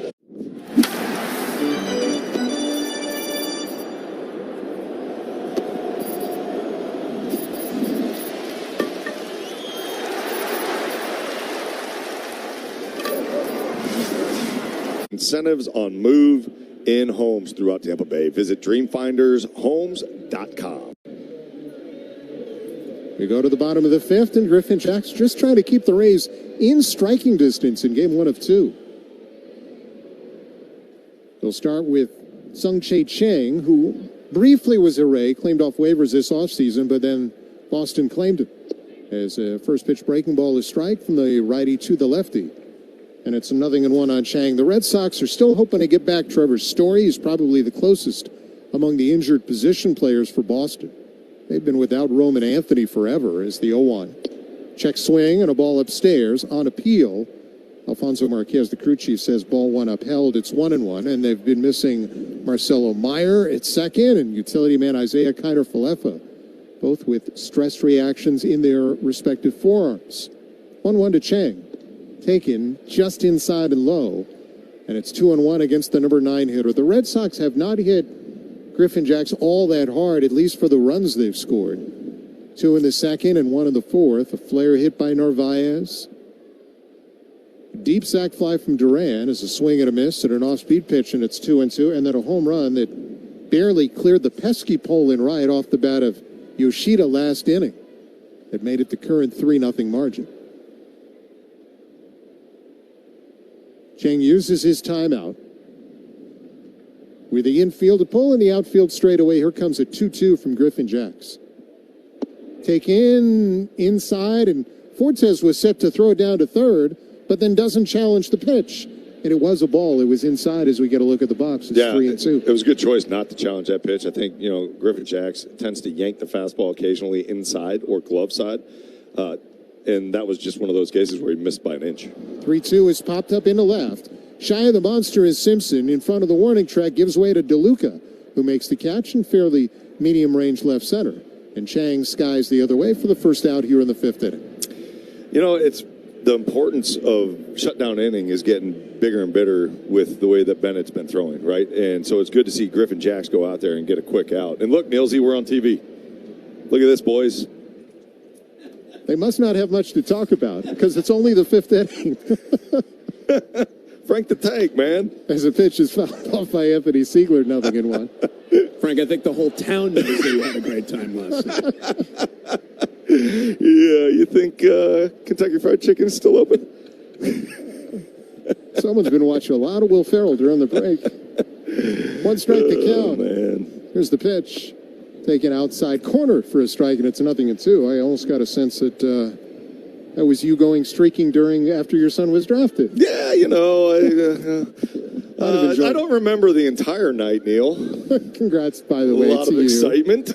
And the entire Wechter family. We're very excited for Caden. Man, I was so pumped. I was crying, man. I don't cry often. I definitely cried then. And, it's just so cool to see, and all these kids, right, going through the draft and so much stress, excitement, all the emotions going through it. As an 0-2 outside, 1-2. And, you just look back and it went so fast, right? But the excitement of seeing my son and the work that he's put in for his entire life all culminate into one moment. And, it got the best of me, man. Well, we look forward to seeing his journey. Yeah, I appreciate that. It was, it was so much fun, and, it'll be fun to watch him. But, boy, that day shifted into 4th gear on me quick. Open bar. 1 ball, 2 balls, 2 strikes after a pitch outside. The pitch coming. Swung on line towards center base, hit for Anthony Siegler. In the leadoff spot, he's got 2 hits. And Griffin Jacks has not had a clean inning since the first. What's been the difference between the first inning and the last few against Boston? Well, remember, he got victimized a little bit from weak contact and just, you could say timely hitting, but it was really more about placement than anything else, right? Almost a real estate type thing where location was everything. And some of the weaker hits, they just dropped in. I mean, that was part of it. The home run didn't help. I might have gone 303 feet if the fence is at 302 at Pesky's pole. So just some bad luck, but, that being said, I mean, the Red Sox, this is what they've been doing the last, 9 games coming in. Rafaela takes a strike, batting right. He's the center fielder, 1 on, 1 out. 3-0 Boston, 5th inning. Pitch is hit in the air toward right center field. In on the run is Valade. Slides. And did he catch it? Oh, yeah, he did. Fires to first, not in time. That's a terrific catch by an outstretched Valade coming in and not toward the foul line, but into shallow right for the second out here in the fifth. Boy, acrobatic catch. And, look, Valade, he's one of those guys not necessarily known for a plus glove. He's good enough outfielder, but this is an outstanding play. Really good break on the ball and makes a sliding catch, and then a full 360 pops up and tries to get the runner at first. That was an outstanding effort. Well, it saved a hit, and hopefully it changes the complexion of this inning as Willie Abreu steps to the plate. Robbed of a hit at short by Taylor Walls and a strikeout is bouncing off first and going as Siegler pitches grounded foul to first. 0-1 on the right fielder Abreu. 3-0 Boston. We're in the fifth. Game 1 of 2. Oh, the Rays have made a couple of really good plays in the outfield defensively. Going into the break, they were rated the number 2 team in defense behind only the Dodgers. And it's not like Boston's far behind. One reason they have been so good is because they are 4th in baseball in defensive run saves. So these are the best 2 teams in the American League defensively. Siegler, a pretty good lead. Let's see if Jax tries to keep him close. Right-hander ready. Lifts the leg and pitches. Swing and a miss. Good changeup away. It's 0-2 on Abreu. It's interesting, the similarities with the pitching, really, and the defense. Not just the defense, but the pitching. I mean, look, the Red Sox, they have one of the best bullpens by ERA in the entire league. And the Rays, right there with them, of course. And then starting pitching, and look, the Rays are number 1, I think, still with ERA. And not too far behind them are the Red Sox. So a lot of similarities on the mound and defensively. The interesting thing is, you're used to seeing a Red Sox lineup with some thump to it. And you just don't see that. At least yet, we haven't seen that. Well, they're doing enough, though, to win 9 in a row and in a good position right here. Try and make it double digits as the 0-2 is drilled foul toward first. Into the seats lower level and a hanging sweeper, and it's still 0-2.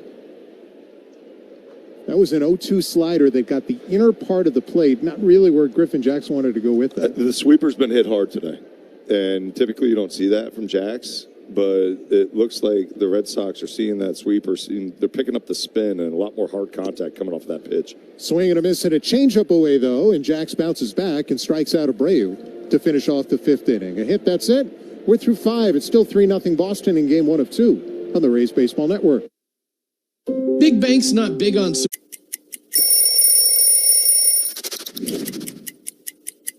I remember the first series I had, the first home run I hit was a grand slam against Seattle, which was the team that I had played for the year before. As we know, Cleveland can get a little cold, so I would wear the dark blue long sleeves. And for some reason, this jersey, I always liked my jersey a little longer. The reasons for it, for a little padding, so when I would slide, I wouldn't get all patched up and roughed up.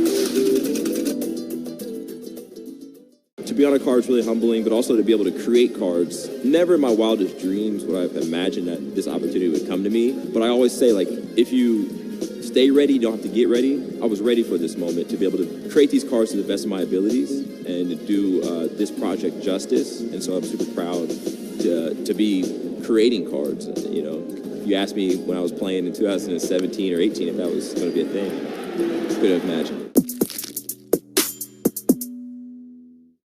Puedes ser el dueño de grandes momentos del béisbol. MLB Auction te permite participar en la subasta de bates, bolas y jerseys autografiados, con artículos de tus equipos de grandes ligas favoritos, leyendas y jugadores. Visita auctions.mlb.com.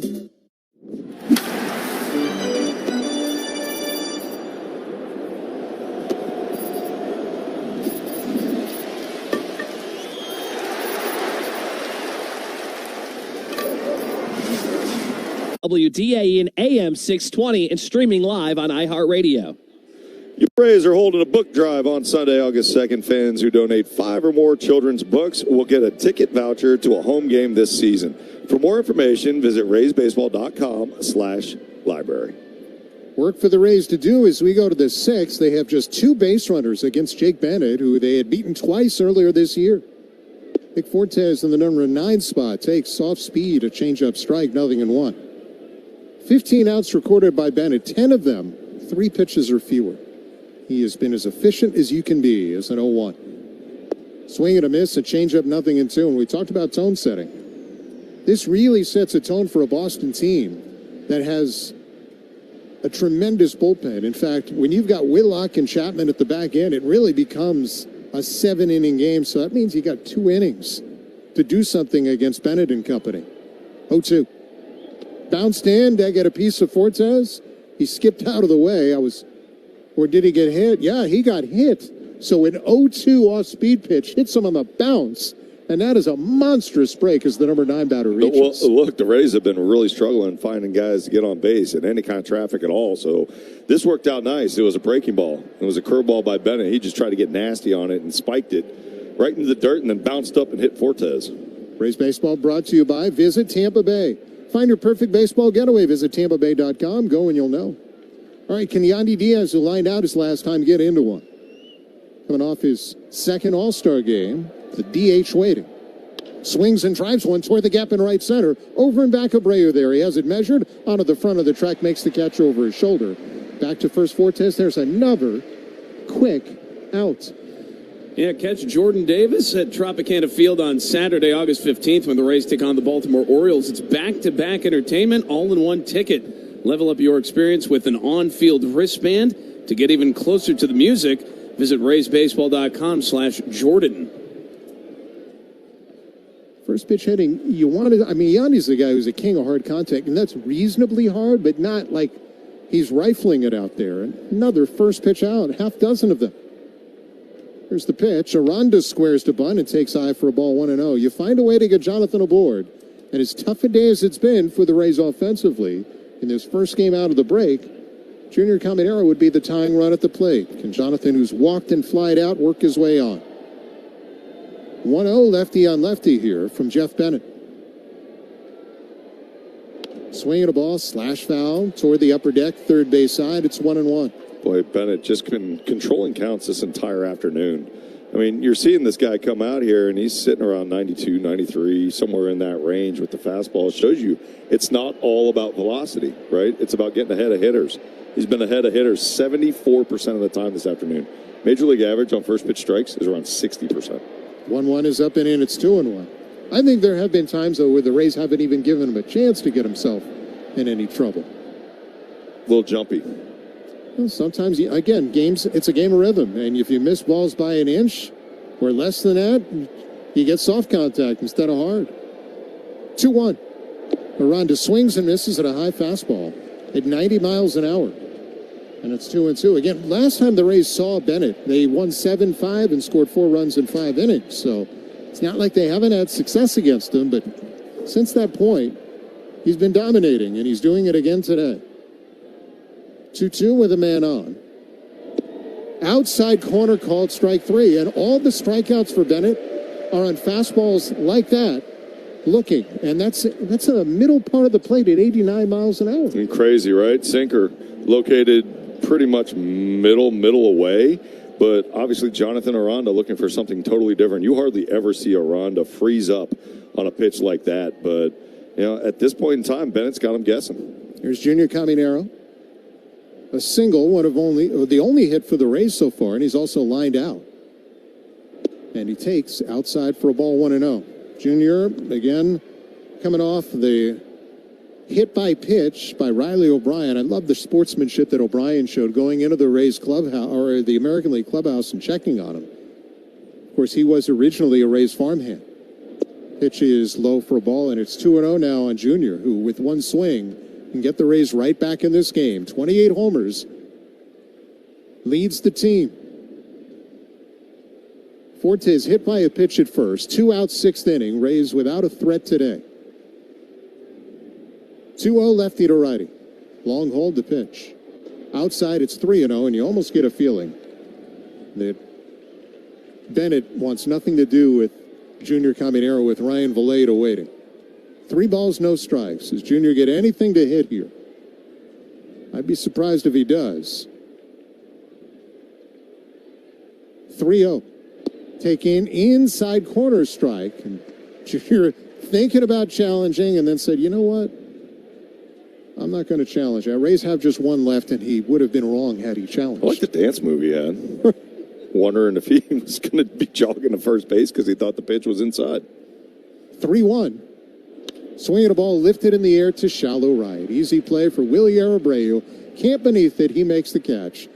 And out in front on a changeup was Caminero, and that's been the story for the Rays all day. They're down 3-0 mid-6 in game 1 of 2 on the Rays Baseball Network. All your favorite games from MLB Play are back, bigger, bolder, and better than ever. Test your skills with daily puzzles like MLB Pickle, the Ultimate Mystery Player Challenge, and Immaculate Grip, where stats and strategy collide. Then in Spinball, build your roster, take on your friends, and compete for the weekly prize. Or be the first to beat the streak and hit your way to the $5.6 million jackpot. Plus, the all-new Daily Walk-Off. Lock in your players by category for the walk-off win. The game's official home for games is MLB Play, only on the MLB app and MLB.com. Yogi Berra was an 18-time All-Star and 10-time World Series champion. This is the only perfect game in World Series history. You ask him about it, and he would say, it ain't been done before, and it ain't been done since. David Wells was perfect on May 17th, 1998. Beanie Baby Day. It's not the pitcher that's calling the game, it's the catcher calling what pitch to throw. Home plate is 17 inches wide. And so he said, well, if it's more than an inch, and it was a lot more than an inch, then it's an illegal bat. Well, he is. He's out. His third is out. Look at this. Keep it down a little, will you, please? Okay, Yogi. Casey Stengel and the other touring ball players met the King of England. Of course, with my English, we had a little trouble understanding each other. As Yogi said, when you come to a fork in the road, take it. Go to baseballhall.org to plan your visit to the National Baseball Hall of Fame and Museum in Cooperstown, New York, and catch every episode of Hall of Fame Connections on MLB.tv.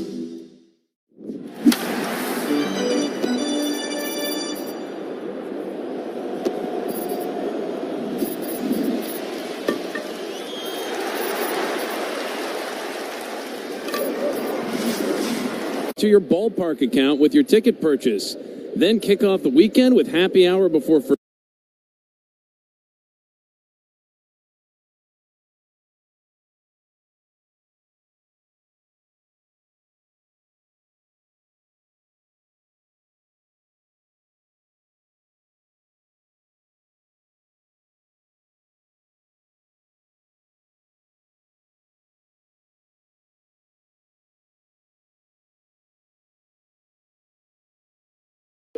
In the second inning, Masataka Yoshida, who's had the biggest day for Boston, will step to the plate now. Just a fastball got away from Griffin Jacks, rode up and in. Not a good spot to hit anybody. Not what he wanted to do there. No intent. First free pass of the day for a team that really doesn't give up many. No, you're right. And boy, the importance of Griffin Jacks getting through the sixth inning on a day-night doubleheader it's big. There's a pitch to strike to Yoshida, 0-1. Would love to see him go out there and be able to finish this inning. He's only had 73 pitches, has been up toward 90 before. So you would think he's able to, at least within that pitch range. And the more you can eat for the rest of the pen for the second game, and this one, the better, is a throw to first, not at time. Nice food reference. Your food's always on your mind, my friend. Always. Going back to that burger, man, it just left something... Feeling a little queasy? No, I'm just a little upset. If I'm going to eat a burger, I want it to be a good one. It's a pitch outside, a ball, 1-1. But does have me looking forward to the chowder. You guys going to go down with me? You going to in between games, baby? I'll have some chowder with you, for sure. What do you think, Nilsy? I'll pass. Oh, come on. Come on. What are you going to eat? You got to eat something. You got to fuel that machine. They have pasta. Oh, that's true. There's a swing and a miss and a changeup to Yoshida, 1-2. That's the in-between pasta? I think that's what they said. Meatballs, too? Yes. You need some protein, buddy. Yeah, a little bit. You can tell.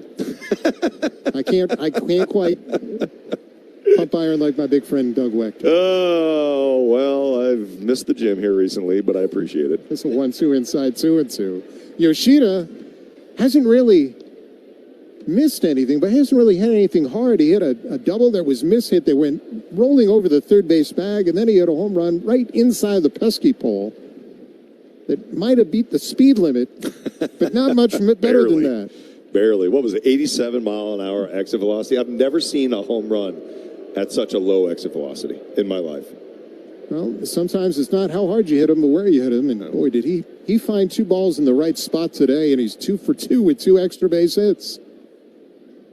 Wouldn't get a speeding ticket for either. 2-2. Swinging a ball, line toward right center. That's a base hit, and Durbin will hit first to third as DeLuca plays it in towards second. So Yoshida is living right. He's a triple shy of the cycle. And Boston has it all working. They got first and third, nobody out. Up 3-0 here in the 6th inning, and a chance to really put this one out of reach if they score another run here with the way their bullpen's been. Well, and the way that Bennett has really been playing. But this is a changeup. Changeup 90 miles an hour, just got too much of the plate. And Yoshida does a great job of staying on that pitch. If he would have tried to pull that pitch, it would have been an easy ground ball, broken bat potential. But, boy, he stayed on it, drives it right back up the middle for the base knock. And, you know, Griffin Jax, unfortunately, again, is finding himself in some trouble here.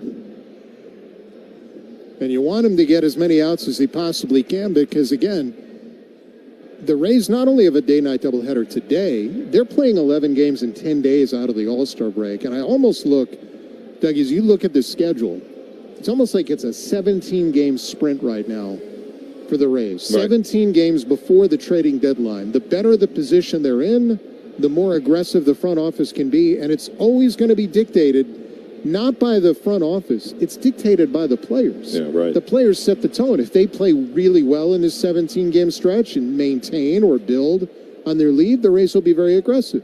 If the Yankees take over first in the American League East and the Rays are sliding, well, that changes the complexion as Romy Gonzalez stands in and he swings and rolls it foul toward third. It's 0-1. I love that. I love that the Rays put the ownership on the players. Say, hey, look, you guys will dictate how much we go into this trade deadline and how aggressive we are. And the players know that. They have come out and they've verbally accepted the fact that, hey, look, it is on us. Mm-hmm. And not all teams do that, right? And so I love that they have kind of the fate in their own hands. If they come out and they play really hot baseball starting in the second half, you know, we will see some big acquisition or acquisitions. If not, you know, then maybe we don't. So it'll be an exciting next couple weeks for sure. No doubt. Unfortunately, the Rays on the short end in this first game after the break. The infield in. Gonzalez just got a new bat. 2 strikeouts today, the 0-1. Swing and a miss, and he chased way off the plate. It's 0-2. Well, Gonzalez struck out twice already on that sweeper, and he missed that last pitch by about 2 feet. So I cannot imagine he sees any other pitch than a sweeper again. With first and third and none out, 0-2 from Jax. Here's a sweeper. It's outside for a ball, and it's 1-2. Get the hitter to make an adjustment on you. You don't want to go out there and overthink it. If he's missing a pitch by that far, just keep firing. 1 ball, 2 strikes to count. Yoshida off first, Durbin off third. Jax comes home. High with a heater. And it's 2-2. That to change eye level? I think so. I think he was going for the swing and miss up at the hands, and he just got underneath the pitch, but that does set up that sweeper again. And that's exactly where I'd go. I'd go outside corner and go for the swing and miss on the sweeper.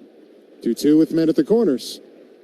Outside didn't chase, and now it's gone full. So you went from 0-2 to a 3-2, and a guy that you really have beaten twice. Yeah, it dominated, really. The first couple punch-outs, you know, Gonzalez was nowhere close, and it's got to be frustrating for Jax to have this count go full on him. Now the payoff with men at the corners. Down and in, ball 4, and he lost him.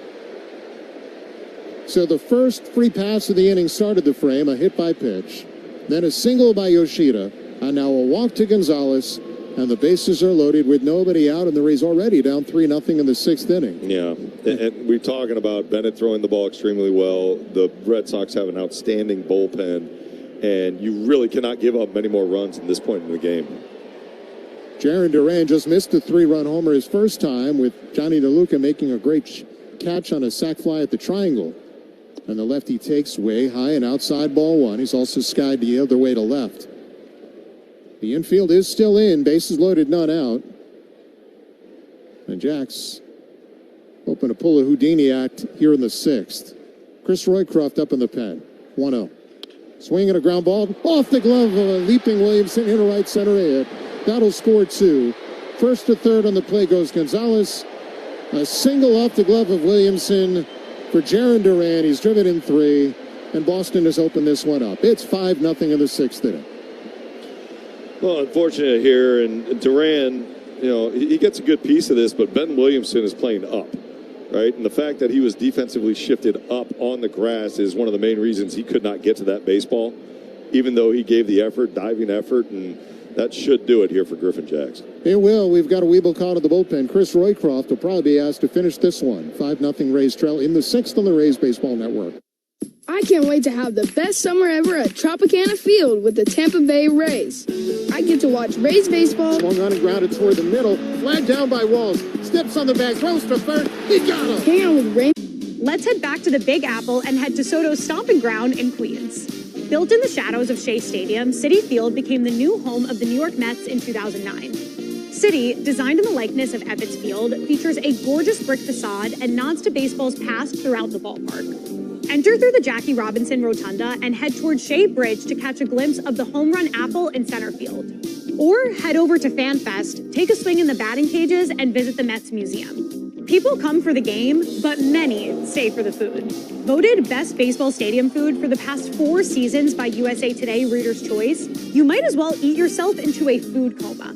They've got Shake Shack, specialty egg rolls, hot pastrami on rye. You name it, they have it. Even Mets legend Mookie Wilson and his family have a food stand in the ballpark.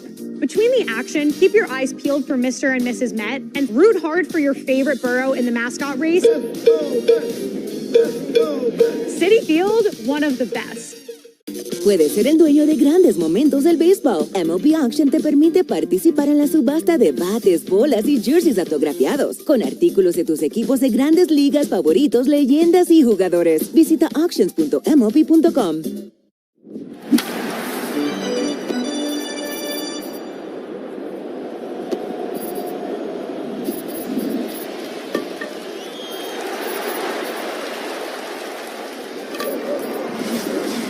By Weeble, the official online brokerage of the Rays. Get started on your investment journey by downloading the Weeble app or by visiting Weeble.com today. It is Chris Roycroft, a righty, coming in for the starter, Griffin Jacks. Jacks just served up a 2-run single to Jarren Duran, and the Red Sox do have a 5-0 advantage now with runners at the corners and still nobody out here in the 6th.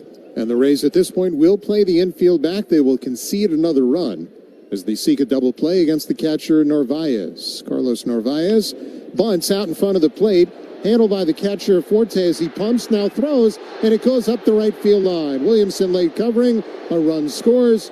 First to third is Duran, and it's 6-0. Now the Rays playing a little bit loose defensively too. Boy, just getting a little ugly here. This is a bunt, playing a little small ball, and we see this kind of pressure applied from the Rays a lot of times. This time they're getting it applied to them. Fortes fields the ball out front, in front of the dish at home plate, and Williamson was a little bit late covering first base, and that caused Fortes to have to pump fake it, and then after that tried to throw over to first base and ended up throwing it into right field. And boy, again, this game's starting to get away from the Rays. They're going to give credit for the hitter Narvaez for a bunt hit and an RBI. And a throwing error on Fortes, allowing Duran to go first to third. Now another bunt will roll up the third base line, and it will roll foul. Fortes said it was foul, but it's called fair. Estabrook said it didn't leave the chalk, and here comes Kevin Cash to argue. It'll go as a bunt hit, another run, and it's 7-0. And Nick Fortes, this can't be reviewed, but he said the ball was foul, and that's when he touched it. He's right on top of it. Did you see that ball, the action of that ball? It went back and forth. And, yeah, you can't review this. Fortes was literally looking directly at it, and Estabrook was watching it as well, and Fortes picked it up thinking that he had a clear foul ball. And, unfortunately, Estabrook disagreed. Wow, it looks like it's foul when he touches it. It does look foul. It does look foul. If you're looking directly straight down on that play, on that ball, and then I can see where you think it might be fair, but just from the review that we're seeing, that looked foul to me. I guess the other question is, why would Nick Fortes touch the ball if he thought it was fair at that point? Correct. In time? That's exactly what I was going to say. That's exactly why he picked up the ball, because it looked foul. I think it's just not going the Rays' way here. Well, at this point, you're having Chris Roycroft covering as many outs as he can, and then you make sure your bullpen is refreshed for game 2. It's unfortunate for Chris because he's thrown 2 balls that were bunted, and they're both going to be scored hits and RBIs. And the Red Sox getting a little taste of or Rays getting a taste of their own medicine, as they've been a good bunting team. As pitched a strike to Anthony Siegler, still first and second, none out. on bunt hits now by Narvaez and Chang. And that'll close the book on one Griffin Jacks, who's charged with 7 runs today, his toughest start. Swing at a foul off to the left, and it's 0-2. And sometimes, again, that first game or so after the break, it almost feels foreign. And it kind of feels that way for the Rays right now. And hopefully, whatever has gone on, they can kind of snap out of it and bounce back for game 2 of this twin bill and get a split, because most doubleheaders are going to get split. Well, you got to shake the dust off quick. You're not going to have a lot of time to recover, but, boy, they got to find a way to get out of this inning, first of all.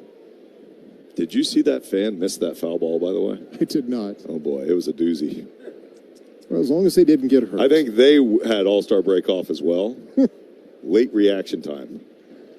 0-2. Check swing at a pitch high, and it's 1-2. Well, they were off here at Fenway Park because the team was on the road, but we got to the ballpark and the elevators weren't working. No, they were not. Kind of thought, dude, everybody was off. We had to wait in the elevator last night when we got to the hotel, and I was like, you know what, I'll let you call this. As a ground ball to second, handled by Williamson, the second one, Walls relay in time. That is a double play, and it will go 4-6-3 up to third. Narvaez, 2 down here in the 6th inning. That outstanding double play. TD Cinex donates another $250 to Big Brothers Big Sisters of Tampa Bay. The next match starts with you. Brilliant ID. We'll try and get to it in a moment. Double play brings Cedon Rafaela to the plate with 2 out and the base is empty. Or 2 out base and a runner at third. And again, 4 home in the inning, 7-0 Boston. As a pitch fouled off, let's pause for station identification on the Rays Baseball Network. 95.7 WDAE FM Clearwater, WDAE AM St. Petersburg, and iHeart Radio Sports Station. Guaranteed human. Chris Roycroft trying to finish off the 6th. It's been certainly a tough inning for the Rays. His 0-1 is foul tipped. Got a good piece of Fortes, and it's 0-2 alongside Doug Wechter and Chris Adams-Wall. I'm Neil Solondz. Bruce Lane's our engineer in the booth. Chris Mathis back at our network studios for game 1. We certainly wish the news were better. The Rays are being outscored 7-0 and out hit 10-1. In fact, Rays also charged with an error this inning. Error is going to be on Fortes, but since Ben Williamson was late covering, it's probably on both players in that situation. It's a tough play for Nick when you got a moving target who's coming over late to the bag. 0-2. Outside with a slider, it's 1-2 from Roycroft. I was telling you, we got to the elevator last night in the hotel. Didn't want to wait around. I was like, I'm just going to take the stairs, right? I did. I was on the 7th floor. Dude, I was exhausted.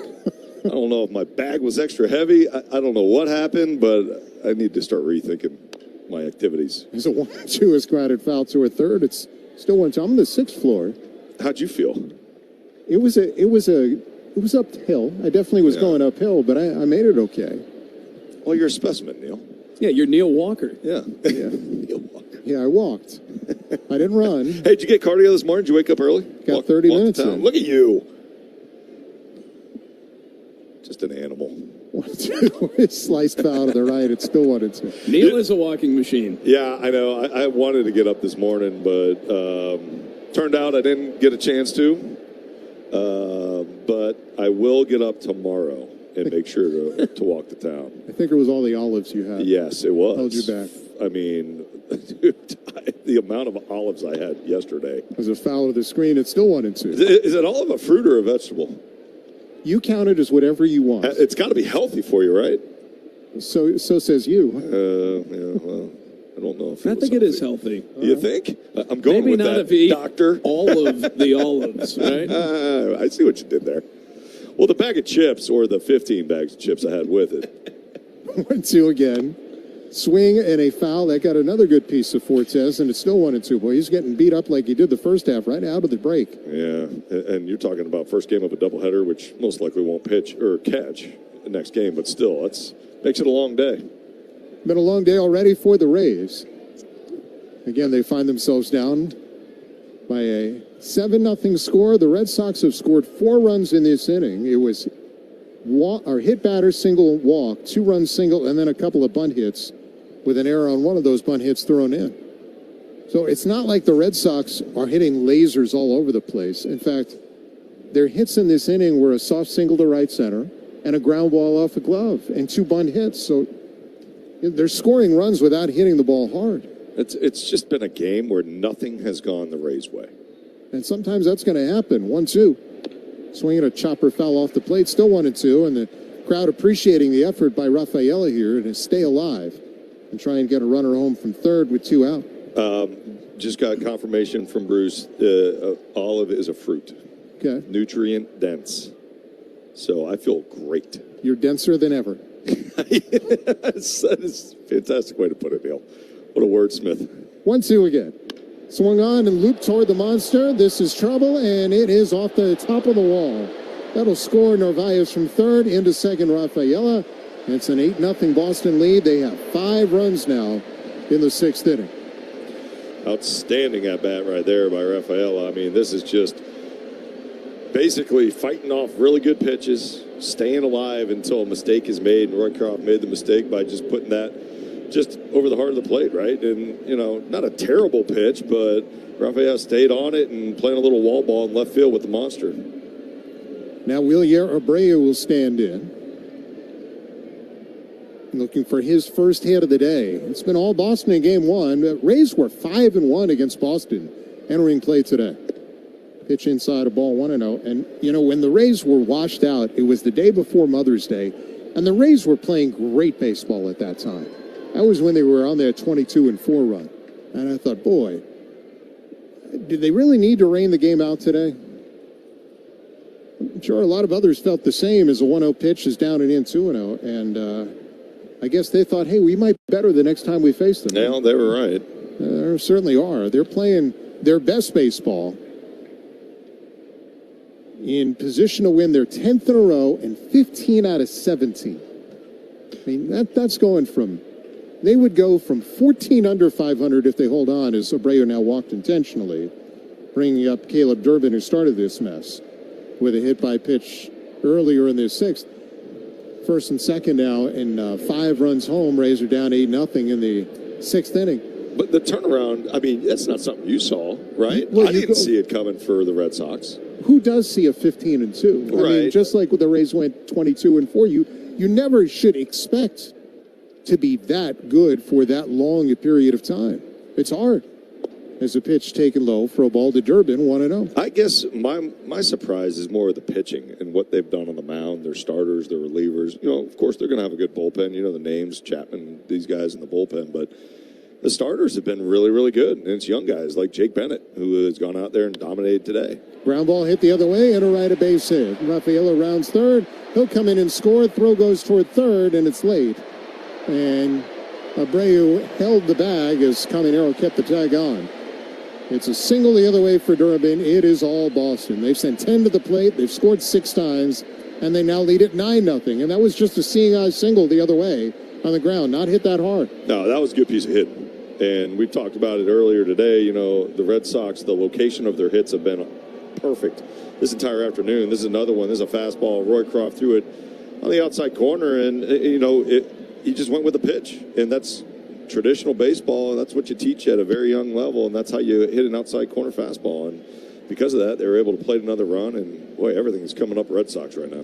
Well, you don't want to use another pitcher. Now, down by this many runs, the Rays actually could use a position player later on in the game to finish if the margin stays as it is. If you're trailing by 8 runs or more, you can use a position player to pitch. And I hate to say it, but if I were the Rays, I wouldn't want to use another pitcher, even if it's the first game out of the break. Why waste bullets in a game where it doesn't matter? You don't get extra points. I could care less about run differential. I don't care what the margin of the game is. One loss is one loss, whether you lose by 1 or 91. No, and essentially you're thinking about, you know, long term. Even if you don't have a doubleheader today, you got a lot of games coming up. You got one day off for the rest of the month. There's a pitch taken, a strike by Masataka Yoshida, 0-1. Let's hope they don't lose by 91, Neil. By the way. It was tongue firmly in cheek. It was.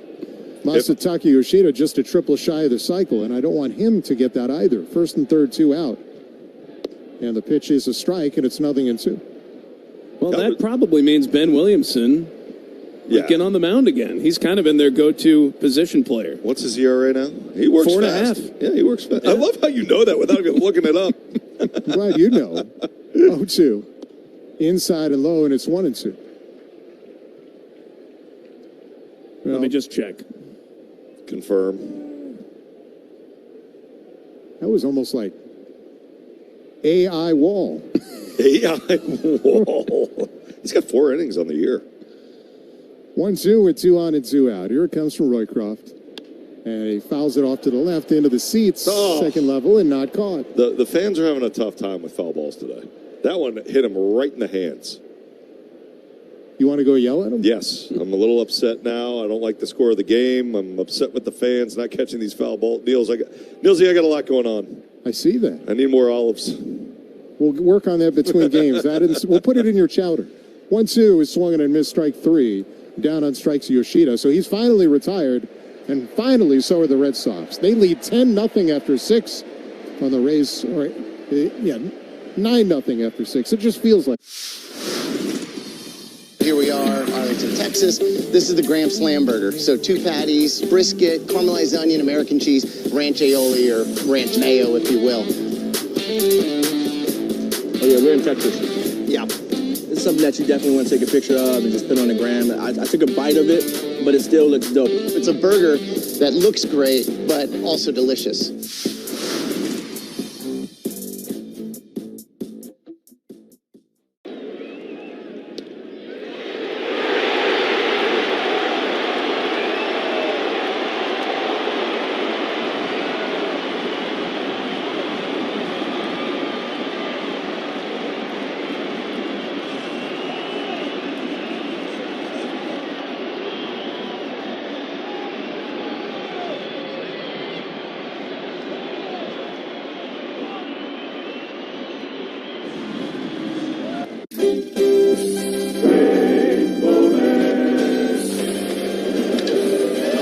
The bat, and Magadan tries to get out of the way, and they're going to win the ball game. The bat almost hit Magadan. He ducked, did not catch the ball. I don't believe what I just saw. The bat was in half. He ducked to get out of the way. The bat did not field the ball, and the Mets are going to have a very, very tough loss. One of the most unusual plays I have ever seen. Puedes ser el dueño de grandes momentos del béisbol. MLB Auction te permite participar en la subasta de bates, bolas y jerseys autografiados, con artículos de tus equipos de grandes ligas favoritos, leyendas y jugadores. Visita auctions.mlb.com. Tampa Bay Colony Grill, the official pizza of the Rays, has been serving its famous thin crust pizza since 1935. Whether you're celebrating a win or enjoying a meal with family and friends, Colony Grill's famous thin crust pizza knocks it out of the park. We also have a Weeble call to the bullpen. The 27th man for Boston, Alec Gamboa, comes in because his team is up 9-0, and to take us through the next couple and hopefully begin us the comeback, there's Chris Adams-Wall. All right, Neil, I'll see what I can do. Ryan Valade digs in against the lefty Gamboa. And again, Rays down 9-0 here in the first game after the break. First pitch. In there, a strike. And it is 0-1. Jake Bennett had a nice afternoon. Did okay, didn't he? 6 innings, 65 pitches, 42 of them landed in the strike zone, gave up 1 hit, 3 punches, and only 1 walk. He had 2 base runners. And you can guarantee that if the score were not so lopsided, he'd be back out there here in the 7th. He had been rolling. You know, we were talking about it earlier, and Neil mentioned it last handful of games. I mean, it's stats-wise, he's one of the best pitchers in the league if you just look at the numbers. 0-1. Swinging, there's a liner smacked out of play down the right side, and it's now 0-2. Bennett was extremely efficient, though, today. Had an 8-pitch inning, a 7-pitch inning, and a 6-pitch inning, all in a row. 2nd, 3rd, and 4th innings. The pitch. Swinging, there's a ground ball, I beg your pardon, to the second baseman, Anthony Siegler. He scoops it up and throws to first. Ryan Valade's the first out of the 7th. So what are you trying to do here if you're the Rays? Get quick outs if you're on defense. Yes. Offensively, look, you just put quality at-bats together, and something we've been struggling with all day, right? And, you know, we're going out there and swung at a lot of early counts, led to a lot of early outs, You're trying to get your timing back, honestly, because you don't want this entire day to be a wash, and this first one looks like it's going to be a tough comeback. So just get quality at bats. We've been off for 4 days, and you don't want to lose that time. You got to get that timing right back. So take these at bats seriously when you go out there. Here's Johnny DeLuca, who is already behind 0-2 after fouling off that pitch from Gamboa. And remember, we will have Game 2 of this doubleheader after this one concludes. First pitch will be at 7:10 as the 0-2 to DeLuca. There's a swing and a pop back this way, and it still is 0-2. You guys like the day-night doubleheader, or do you like the back-to-back? Minor leagues is all back-to-back still, right? Yeah, like a half-hour break in between. And those games are all 7-inning contests. That's right. So it will be an 0-2 to DeLuca. And it's upstairs. The count is now 1-2. I could be wrong, but I thought in AAA they allowed you to have one split doubleheader a year. I think that is true. I remember in AA, I think my first year in 2015, we had a split doubleheader. As the 1-2 is swung on and chopped to the third baseman, Caleb Durbin. He's up with it, and he throws out Johnny DeLuca just in time. And there's out number 2 here in the 7th. Still 9-0 Boston. All I remember from doubleheaders in the minor leagues is that you are guaranteed one of them is going extra innings. Guaranteed. And you're just sitting there like, oh my gosh, I got to get to the spread, which was typically peanut butter and jelly. And it was such a long day, man. Those were not fun. You're like, where are the olives? Where are the olives? Here's Chandler Simpson. I need my fruit. Who looks at strike 1. Olive oil, pretty nutritious. Of course from what it I is. understand. Of course it is. But it is a fruit. We learned that earlier. See, educating. The 0-1 to Simpson. Bends him back, but that's a strike. And it is now 0-2. I also learned that Doug is the only person on the planet who is in a rush to get to peanut butter sandwiches between games of a doubleheader. Well, I mean, look, that's all we had to eat, man. And you know what the jackpot was when they had extra food at the concession and they would send it to the clubhouse? Oh, my goodness. It was like we were eating filet mignons. These hot dogs were like 6 days old. 0-2 pitch goes to the backstop, and now it's 1-2. Spotty's at Temple, boys. These pretzels are making me thirsty. Peanut butter sandwiches, though. Yeah, I mean, it's an all-timer. Well, nowadays, I mean, they got really good food, right? They really do it right now. Yes. It's changed drastically. It has. I feel like I played in the 1800s. 1-2 delivery.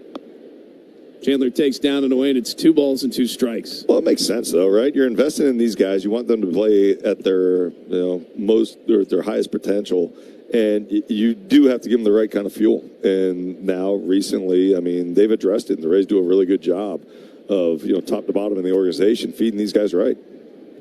2-2 pitch was down and in, and now it's 3 balls and it's 2 strikes. Chandler today, 0 for 2 with a ground out and a line out. Rays down 9-0 here in the 7th. And now the payoff pitch. Swing and a ball hit in the air fairly well to the left, but it will hang up there for Jarren Duran. He coasts underneath it, puts it away, and the Rays go down in order against Alec Gamboa here in the top of the 7th. It's stretch time at Fenway. Rays. Chris Sale's 10th start of the season was a beauty. He goes 7 innings, giving up just 1 run, and he is in line for his first win against the Marlins. An outstanding outing tonight by Trey Savage. 6 innings, 2 hits, did not walk a batter, struck out 8, kept the Yankees off the scoreboard. 11 strikeouts from Kyle Harrison. Matching a career-long outing for Kyle Harrison and a dominant 2-hit shutout for the left-hander. Wow. Outman over. Outman with the dive! Superman hit-saving play by James Outman. Ryan drops his glove on the mound and gives James Outman a standing ovation. First pitch of the game, the pitcher hits it out. A living, breathing statue, Shohei Ohtani. You just don't dare take your eyes off of him. It's a walking history book. It's ridiculous what he does. puedes ser el dueño de grandes momentos del béisbol. MLB Auction te permite participar en la subasta de bates, bolas y jerseys autografiados, con artículos de tus equipos de grandes ligas favoritos, leyendas y jugadores. Visita auctions.mlb.com.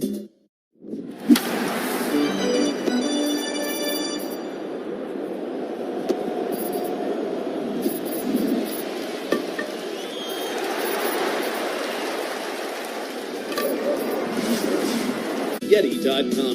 Yeti, built for the wild. The home of the Dan Patrick Show and flagship station for your Tampa Bay Rays. 95.7 WDAE. The seventh inning stretch is presented by Union Home Mortgage, the official mortgage partner of the Tampa Bay Rays. And it's been all Boston today. 9-0 Red Sox as we go to the bottom of the seventh here at Fenway Park in Game 1. Post All-Star break. Chris Roycroft back to work against Romy Gonzalez. And the first pitch is right down the pipe for strike one. Chris Adams-Wall, Doug Wechter, Neil Solondz, Bruce Lane, our engineer here in the booth. Chris Mathis back at our network studios. Hope you're having a great week. As the 0-1 is swung on and bounced to the left side. It's gobbled up there by Taylor Walls on the run. And he'll sling it to first for out number one here in the seventh. Hey, what'd you think about the home run derby and the festivities, All-Star break? I actually, for the first time in a long time, really enjoyed watching the home run derby. Last year was fun, too, because Junior Caminero, right, he almost won it, right? But I don't know. There's just something about Jordan Walker's run at the end. It was great. It was awesome. I mean, he was definitely not the favorite. No. When the Phillies fans let him know that. I was going to say, nor is he Phillies fans' favorite after that one, as this one catches the outside corner, strike one to Jarren Duran. I thought it was great. I thought it was great, too. I like the new rules. I think it's so much better than a time, you know? You're not rushing. And, I mean, look, those guys looked exhausted by the end of the first round. Can only imagine, you know, how tough that is to go through 3 rounds and end up winning it. The 0-1 is cut on and missed, and now it's 0-2. I think having a certain amount of swings just makes more sense. Yeah. When it's timed, then you really get gassed. You know what I love? I really love it when they have a dad or a family member throw to them, too. And it's just so cool. You can tell how much, you know, those guys, like Jack Caglione, Ben Rice. Yep. Yeah, it's got to be a special moment for those guys. It'll be an 0-2 to Duran. And there's a swing and a miss for strike 3. Punch out for Roycroft. That's his second, and there are 2 away here in the bottom of the 7th. Do you lock into the All-Star game? Or you kind of just put it in the background? I watched a little bit. I wanted to see the Rays guys, and all of them did a great job. They did. I mean, Yandy had a couple of strikeouts, but even he had a funny moment where he lost his bat, and then the umpires said, get some pine tar on that thing, and everybody could hear him in the stadium, and Yandy had a good laugh. Here's a chopper foul to the left side from Carlos Narvaez. I enjoyed it, though. I enjoyed it, too. It was good. Rasmussen throwing to his old college buddy, Adley Rutschman. Yeah. That was cool they thought about that. And they thought ahead, and that, you know, Schneider was able to put that together after Cash called him. Just good stories there. But it is. You always want to see your guys go out there. 0-1 pitch is swung on and hit a mile deep to left. And this ball is out on the Lansdowne Street. Carlos Narvaez with home run number 3, a no-doubter, and it's 10-0 Red Sox here in the 7th. Boy, that was a no-doubter. And this is just a pitch up in the zone, and it was like Narvaez was just sitting on it. And, you know, a lot of times you go out here and you're going to be pull heavy as a right-handed hitter, and that's what Narvaez is. Breaking pitch. It just stayed up, and he got full extension on it, knocked it out of the stadium. And now it's Sung Chae Cheng. Number 9 hitter for Boston, batting left against the righty Roycroft, who pours in a strike, and it's 0-1. Nick Martinez told us a funny story before today's game about how at the All-Star game, all of these pitchers have stuff. Like, they're all stuff guys. And Martinez said, I'm not a stuff guy. So he told Ernie Clement, as that one misses down and in, 1-1, that exact thing. And Clement, who was out there, said, I'll pick you up, man. And then, of course, he's the one who made that spectacular defensive play that ignited Nick Martinez. We've seen the fist pump and the big screaming Nick out there as this one is hit in the air to left and into the upper deck foul. And another fan did not make the catch. No, they're clanking all over the place, man. Nobody's bringing their gloves. I don't think the fans were prepared. Early baseball today. How about Brian Baker getting the final out Really of that cool. All-Star game, though? Really to cool. seal a win for the AL, 4-0. 1-2 from Roycroft. Swinging another one. Oh, hit into the crowd, takes a big ricochet, and that fan makes the catch. On the second hop. On the second hop, That doesn't count. Yeah, I thought it was really cool to see Baker go out there and be able to pitch and get that last out and just say he was able to appear in an All-Star game. That's so cool for him. And you're talking about Nick Martinez, man. He's becoming one of my favorite guys to watch. The excitement he has when they have good plays behind him and just the way he goes about his business. He is, in so many ways, one of, if not the clubhouse leader for this team. And that's hard to do, I think, coming in for your first year in an organization. And as a pitcher, as this one is also thwacked straight back. And it is still 2 balls and 2 strikes to Chang. I thought that fan was going down. Got trapped underneath the chair there. I thought he was going to take a tumble. Yeah. Base is empty, 2 outs, bottom 7, the pitch. Swinging another one, fouled back by Chang, and another fan cannot hang on. Yeah, just one of those days. Just one of those days, man. It's a rough day for the fans. A lot of errors in the crowd. This means we're going to get one, and neither one of us is going to catch it. I'm jumping behind Nielsen. 2-2. Swinging Chang gets into one to deep center, going back to Luca. He leaps up and makes the catch, crashing into the green padded wall. Another terrific play by the Rays center fielder, and that will end the 7th. Carlos Narvaez's home run. On the ground and back it up. Bichette. He will 2-hop it over, and he is able to get home. Looks at the wall. It's gone. Into the trees for the 9-hole hitter, Francisco Alvarez. Strike 3 called inside corner to end the inning. Christian Scott has struck out 7 Phillies through 5 scoreless innings. Beatty swings and drives one right field to the wall. He'll turn and watch it fly. Brett Beatty, a solo home run, gives the Mets a 2-0 lead. To left, Marsh going back. It's over his head. He turns and it's gone. It snuck over the railing and left. Francisco Alvarez with his 2nd home run of the game. The Mets have clipped Nola twice in the inning. Off the bat of Trey Turner, deep to left field, and that ball is gone. Home run for Trey Turner, number 11 on the year. Swing and a miss. He struck him out. Ball in the dirt for Devin Williams. His 14th save this season and the 100th save of his major league career.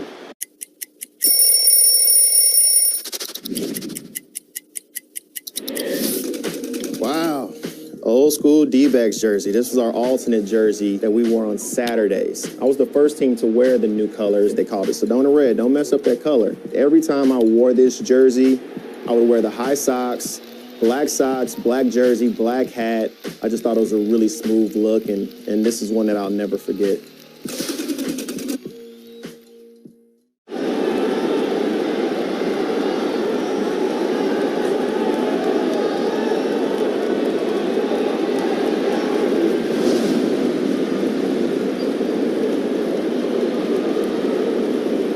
WDAE. Don't miss the celebration of Cuban heritage presented by Rums of Puerto Rico at Tropicana Field on July 24th when the Rays take on the Cleveland Guardians. Show your pride with a Cuban heritage ticket package that includes a seat to a game and a Cuban heritage snapback. Visit RaysBaseball.com/Cuba. And we're on to the 8th here at Fenway. It's 10-0 Red Sox, and the first offering to Ben Williamson from Alec Gamboa is flexed back, and the count is 0-1. A lot of exclamation points in the reads. Top of the morning to you. So I decided to put on my sweatshirt. The 0-1 pitch to Williamson is swung on and fouled off. And it's now 0-2. A lot of exclamation. You're right, though. I love it. There's a lot of excitement in these reads. I need to start emphasizing a little bit more. And that's okay. That was a bigger read for me. See? I can do it. You're expanding your arsenal. Yeah. 0-2 pitch to Williamson is clocked into the seats on the first base side. Hopefully everyone's okay there.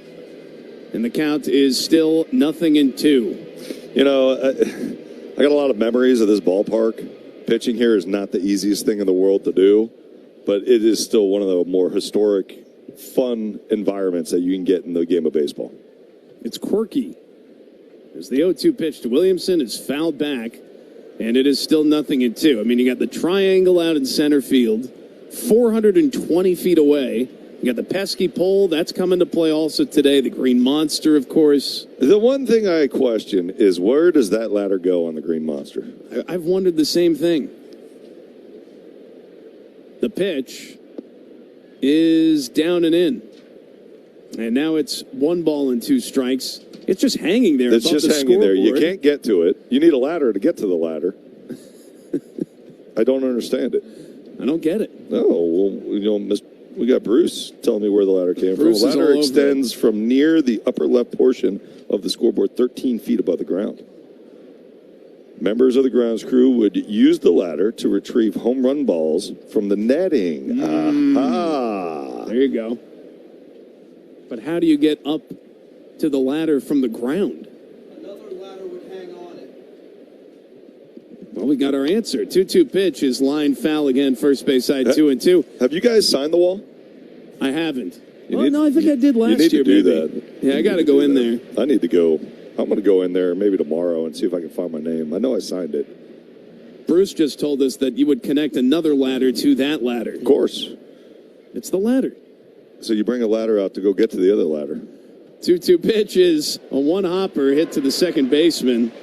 And Siegler gloves and throws out Williamson. And there is one away here in the top of the 8th. You know, when I was a kid, I grew up in New England. I remember when there was a netting there. Do you remember? Okay, so there were no seats. You remember? There were no seats. Yeah. And I remember, and I think I told this story last year, so forgive me if you've already heard it, but I went to one of my teachers, I think I was in 2nd grade, and I said, you know, it would be really cool if they put seats up there. And the guy looked at me like I had 4 heads. That was your idea. How are you going to do that? They stole my idea. Here's Taylor Walls lacing a base hit into left. Knocking it down barehanded is Jaron Duran. He'll throw into second, and Taylor Walls slides in there with a 1-out double and becomes the first Ray today to reach second base. A cologne that smells like the beach. Well, that was a good piece of hitting. That was a good piece of hitting. And we were talking about, what do you do right now? You're down by 10, right? A touchdown and a field goal. You can at least go out there and make every at-bat count, right?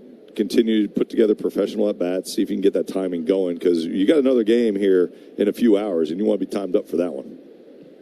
Now it's Nick Fortes, and he swings through strike 1. Fortes 0 for 1 with a flyout, and he was hit by a pitch his last trip to the plate in the 6th inning. But yeah, all Red Sox today, 10-0. They are out hitting the Rays 13-2. The pitch is swung on and fouled back, and it is now 0-2 to Nick Fortes. Well, you want to get ready for game 2, right? You do. Get that timing in sync. And we'll see what the lineup looks like for game 2 of that doubleheader. The Red Sox, though, appropriately enough, up 10-0, going for their 10th consecutive victory. 0-2. Swinging Fortes, sends one in the air to left, and it will be caught at medium depth by Jaron Duran. That's out number 2. Well, the official mortgage partner of the Tampa Bay Rays, Union Home Mortgage, is your partner for first homes to refinance. Get started with UHM today and visit UHM.com to learn more. And now it's Yandy Diaz. Hitless today, 0 for 3, a strikeout, a line out, and a fly out. Yandy's average, 322 entering today. The pitch is in there, and the count is now 0-1. It's now down to 319. Plummeted to 319. He's such a good hitter, man. He might be the most underrated player. I agree. In the major leagues. In the majors. Yeah, I agree. That one's down and in, and it's 1-1 to Yandy. He is the definition of a pure hitter to me. Just wakes up out of bed and hits the ball hard. so good with going the opposite field. Tries to hit everything middle away, right? More of his hits will go to right field than they will to left, but he has hands quick enough to pull it. And that one's low, and it's 2-1. He got to bring his son, Yandito, to Philadelphia. Had him on the red carpet there before the All-Star game. I could see you going to the red carpet and just dazzling people with an outfit. With what? A whole lot of nothing. I don't know. 2-1 is inside and out. It's 3-1. You ever done a red carpet event like that? I have not. It's just not for me, I don't think. You know, I also was never asked to be in the All-Star game. I don't know why. Maybe my lifetime ERA had something to do with that. 3-1 pitch to Yandy is swung on and grounded to the shortstop Chang, and he'll throw out Yandy for out number 3. Well, the Rays get a double from Taylor Walls, but that's it, and we go to the bottom of the 8th. It's Rice with a 2-out RBI double to right field in the first inning. Driven deep to right field. Going back, rally, track, wall, see ya! Ben Rice red hot with a solo home run. Yankees lead 5-2. Look of a hitter who is locked in early in the season. And Ben Rice is, I can't believe his first home run of the season, 427 feet. It takes the sails out of what's going on in the dugout. That makes a big difference that the first batter came up and immediately gets one of the runs back. He's aboard ahead of Corbin Carroll. Corbin last year, the first 30-30 season in D-backs history. Corbin Carroll lines it to right. And it's off the wall. Marte coming around. Corbin Carroll, he's going the distance. He's going for speed. 94 down and in right in his wheelhouse. Thought that ball had a chance to get out of here off the bat, but it hits at the base of the fence out there. And then one of our favorite things to watch, Corbin Carroll legging out a triple. High in the air to right. Carpenter back to the track. He's back to the wall. And it's gone. Halfway home to the cycle for Corbin Carroll. It's his first of the year, and it's 5-0 Diamondbacks to the bottom of the second. Breaking ball down and in slider, battling, trying to locate that pitch. And that's not where you want to throw it to a lefty, especially when that lefty's named Corbin Carroll. 2 big blasts.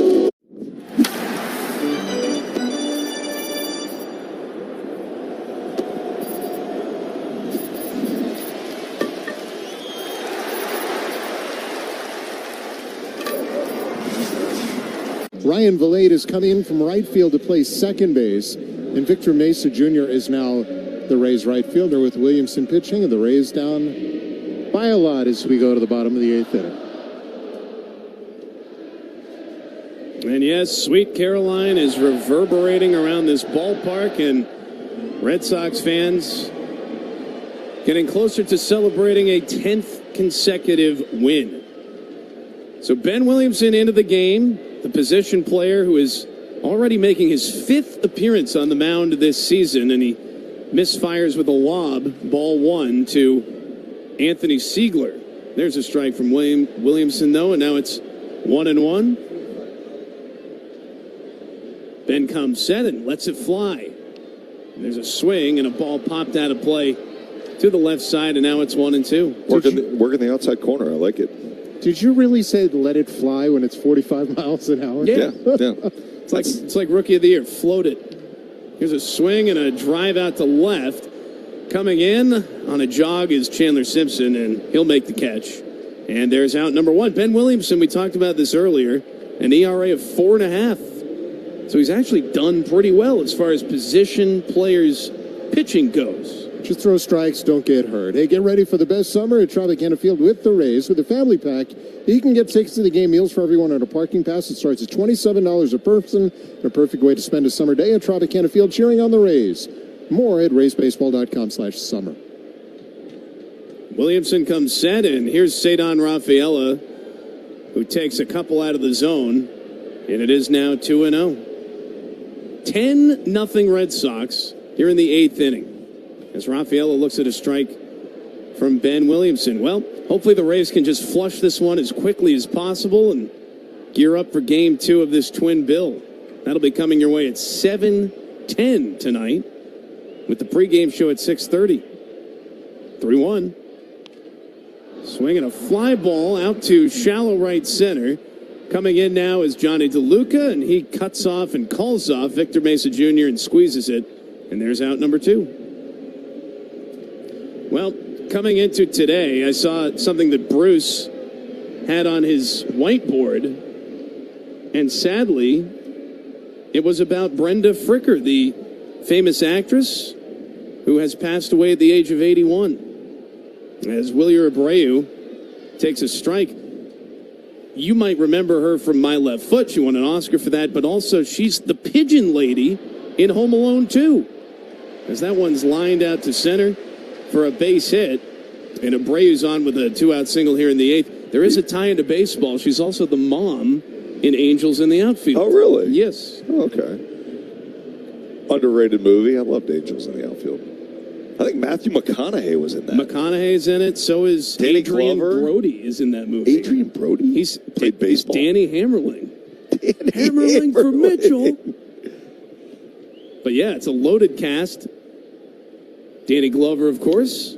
As Caleb Durbin grounds one to the shortstop Walls, who thought about going to second, and maybe he should have. His throw to first too late and slightly offline, and the inning continues. So they will call it a single for Caleb Durbin. Just a moment's hesitation there from Taylor Walls, and this 8th inning rolls on. Now the batter is Masataka Yoshida, who's had himself quite a day. He is a triple shy of hitting for the cycle. As here he takes a strike, and now it's 1-1. Yoshida doubled on the ground down the third baseline in the 2nd. He homered in the 4th. And he'll sky one to shallow left center here. Taylor Walls is under it, and he will make the catch. So probably not going to hit for the cycle, Masataka Yoshida. Ben Williamson, though, with another scoreless inning, and we go to the 9th.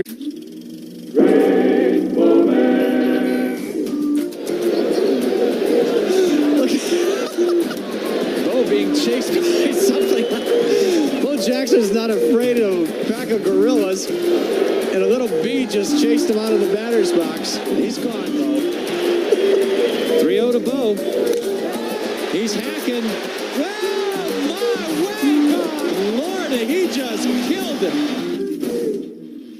All your favorite games from MLB Play are back, bigger, bolder, and better than ever. Test your skills with daily puzzles like MLB Pickle, the Ultimate Mystery Player Challenge, and Immaculate Grid, where stats and strategy collide. Then in Spinball, build your roster, take on your friends, and compete for the weekly prize. Or be the first to beat the streak and hit your way to the $5.6 million jackpot. Plus, the all-new Daily Walk-Off. Lock in your players by category for the walk-off win. The game's official home for games is MLB Play, only on the MLB app and MLB.com. Te encantan los jugadores. Te encanta el juego. ¡Y se fue! Ahora puedes ser el dueño de grandes momentos del béisbol. MLB Auction te permite participar en la subasta de bates, bolas, jerseys autografiados y más, con artículos de tus equipos de grandes ligas favoritos, leyendas y jugadores agregados toda la temporada. Cada artículo es autenticado por MLB para asegurar que lo que llega directamente a tu hogar es original. ¿Quieres una parte del juego? Visita auctions.mlb.com.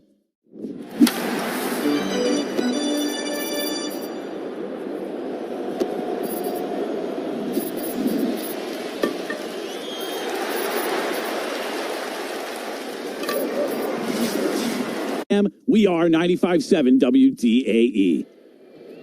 This copyrighted broadcast is presented by authority of the Tampa Bay Rays and may not be reproduced or retransmitted in any form, and the accounts and descriptions of this game may not be disseminated without the express written consent of the Tampa Bay Rays. We're on to the 9th here at Fenway, where it's all Red Sox. They're up 10-0, and back for the play-by-play, and hopefully a comeback. Here's Neil Solondz. I'd start with a run, Chris. How about that? Jonathan Aranda to start it off, and he swings and fouls it to the left off Alec Gamboa.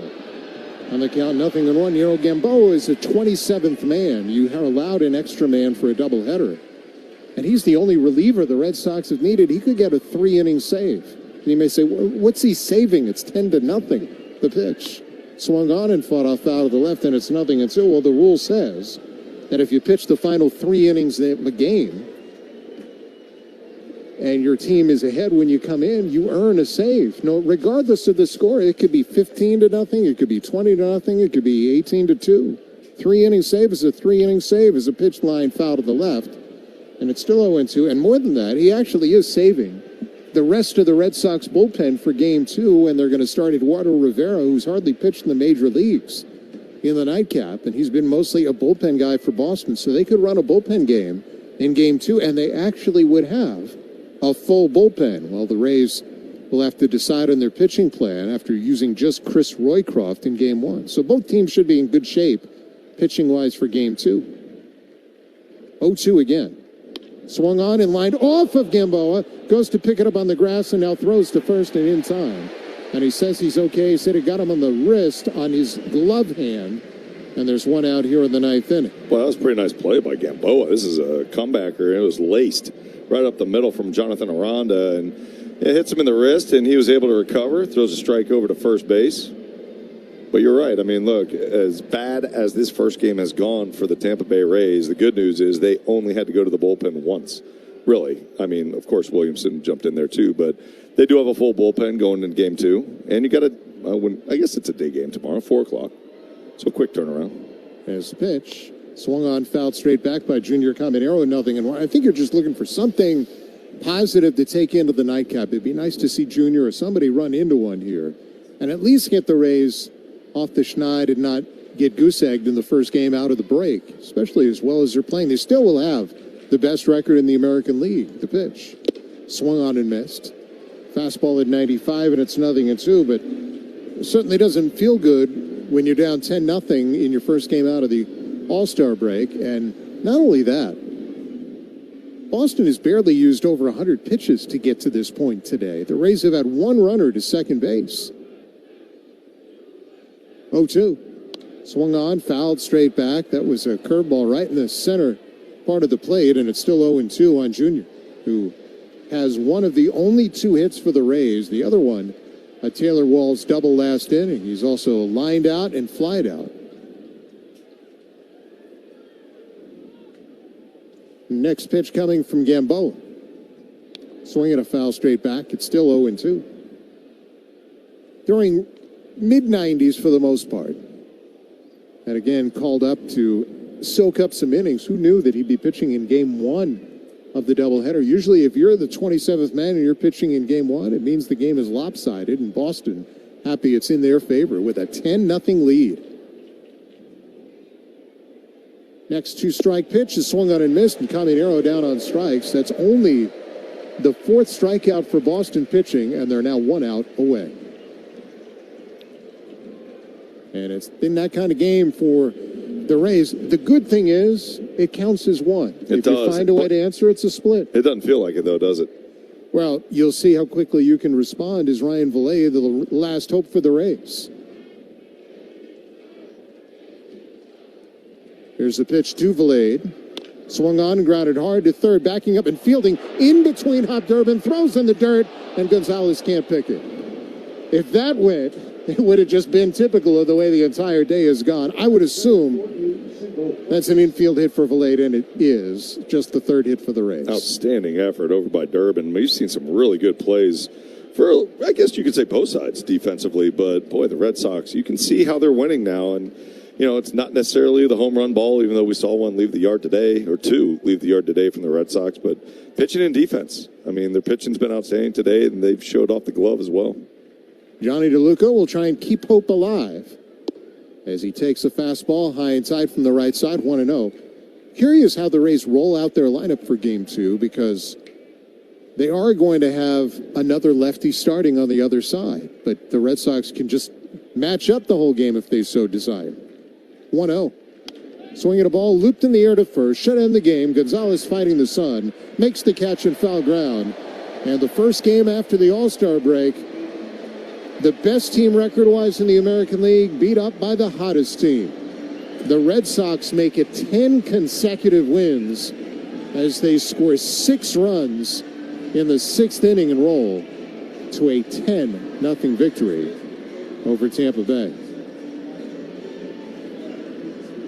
And just one of those days where nothing wanted to work for the Tampa Bay Rays. Griffin Jack's the loss. The winning pitcher is Jake Bennett. Bennett now 5-3. Jax falls to 5-7. Home runs in this game. Masataka Yoshida for the Boston Red Sox. For Yoshida, it was his 4th of the year and just the 3rd for Carlos Narvaez to cap it as the Rays drop this one by a final score of 10-0. Let's get to our keys to the game from our friends at Crown Automotive. The better way to buy for since the beginning.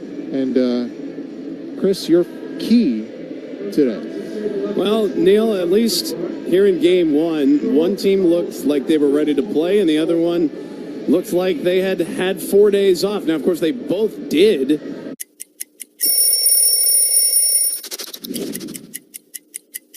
The beauty of this jersey is the feel, the texture, the thin, the stitching is heavy, so you kind of feel that jersey that was very heavy. Check it out, the last name and the number, they have a little glitter on them, so they kind of stack up. It just feels right. I had some really cool cleats to go with it. The way it gets dirty when you slide, it just kind of like rubs off on that glitter. It's really, really cool. While we're still in Philly for the All-Star game, let's take a look around Citizens Bank Park. Home of the Philadelphia Phillies, the bank opened its doors in 2004. Just beyond center field, Ashburn Alley serves as a history lesson for baseball in Philadelphia. There's also games for kids.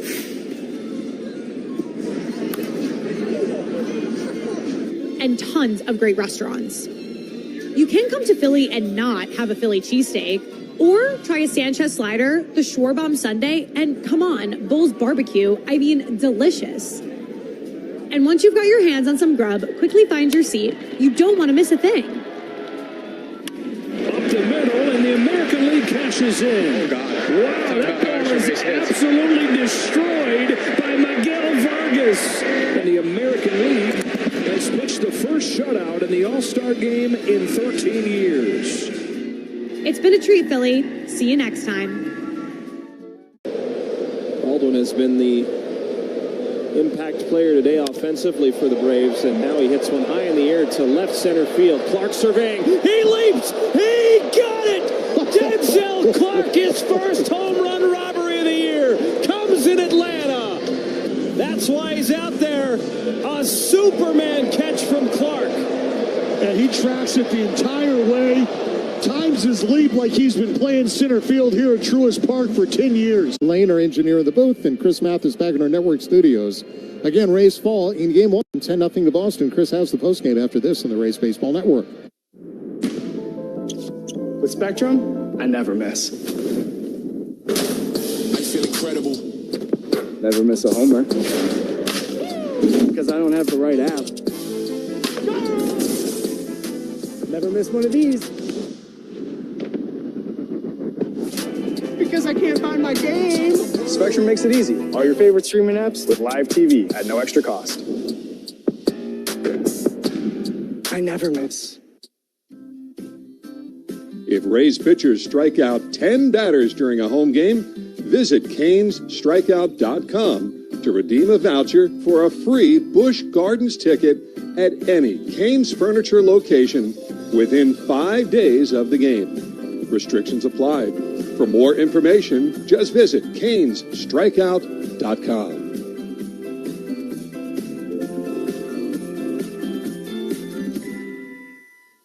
Rays fans, there's a brand new way to catch every moment of the 2026 season. Introducing Rays TV. And that baby's going to get out of here. A brand new way to stay connected to every pitch, every hit, and every big moment all season long. It is caught by Simpson. And here comes Caminero. He's going to score. For just $99, you can stream every Rays game live or on demand with no blackouts. That's all 162 regular season Rays games, plus pregame and postgame coverage right at your fingertips. Subscribe before opening day and visit Rays.tv. Rays up. Baseball season is officially here, and International Diamond Center is stepping up to the plate with unbeatable values on diamonds and designer jewelry. Whether you're Murakami to pull, 1-2 from Sandy. That one cut on and missed, and Murakami swings over the top of it. Another punch out for Munetaka Murakami. Well, I'm going to say that was a changeup. Yeah. But either way, it was a nasty pitch down and away from Murakami. Got him. Changeup. 2 away. Boy, this has been Picasso, Rembrandt, everything put together with the way he's worked on the mound, with the stuff he's had, the location.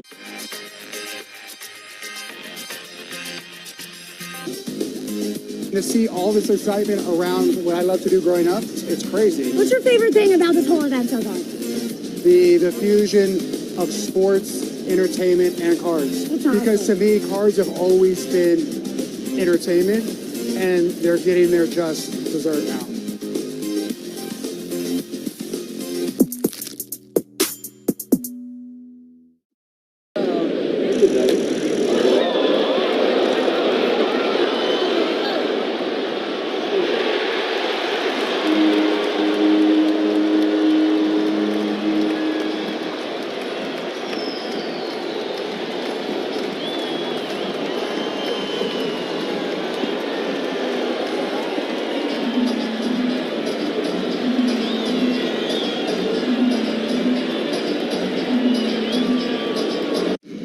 I'm Jonathan Mayo, and for more than 20 years, I've traced the path of baseball's rising stars, navigating the back roads of the national pastime and basking in the glow of small-town America's spirit, where the team is woven into the fabric of everyday life, where it's more than just a game.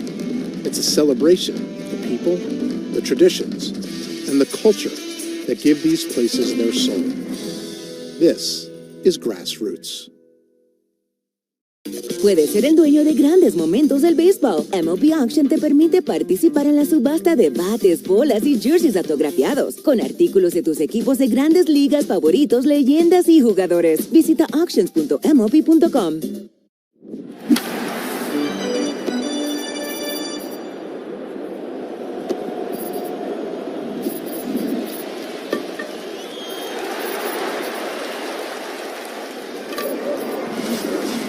Didn't go so well for the Tampa Bay Rays in their first game post All-Star break, 10-0. The final score today as the Red Sox win their 10th straight game. If you can believe that, this was a team that not all that long ago decided to fire their manager and almost everybody on the coaching staff when the season was slipping away. Well, now, all of a sudden, the Red Sox have won 10 in a row, and they're only a game under 500 at 47-48. But we'll walk you through this one. It was not a pretty day for the Tampa Bay Rays, but they did start Griffin Jax today, and his first inning was just fine. A 1-2-3 frame, a couple of strikeouts as well. The Rays could not get anything going against Jake Bennett, and they did it rather quickly also. Bennett had an 18-pitch first inning, which is all right, but then in the second, he had an 8-pitch inning, then a 7-pitch inning in the third, then a 6-pitch inning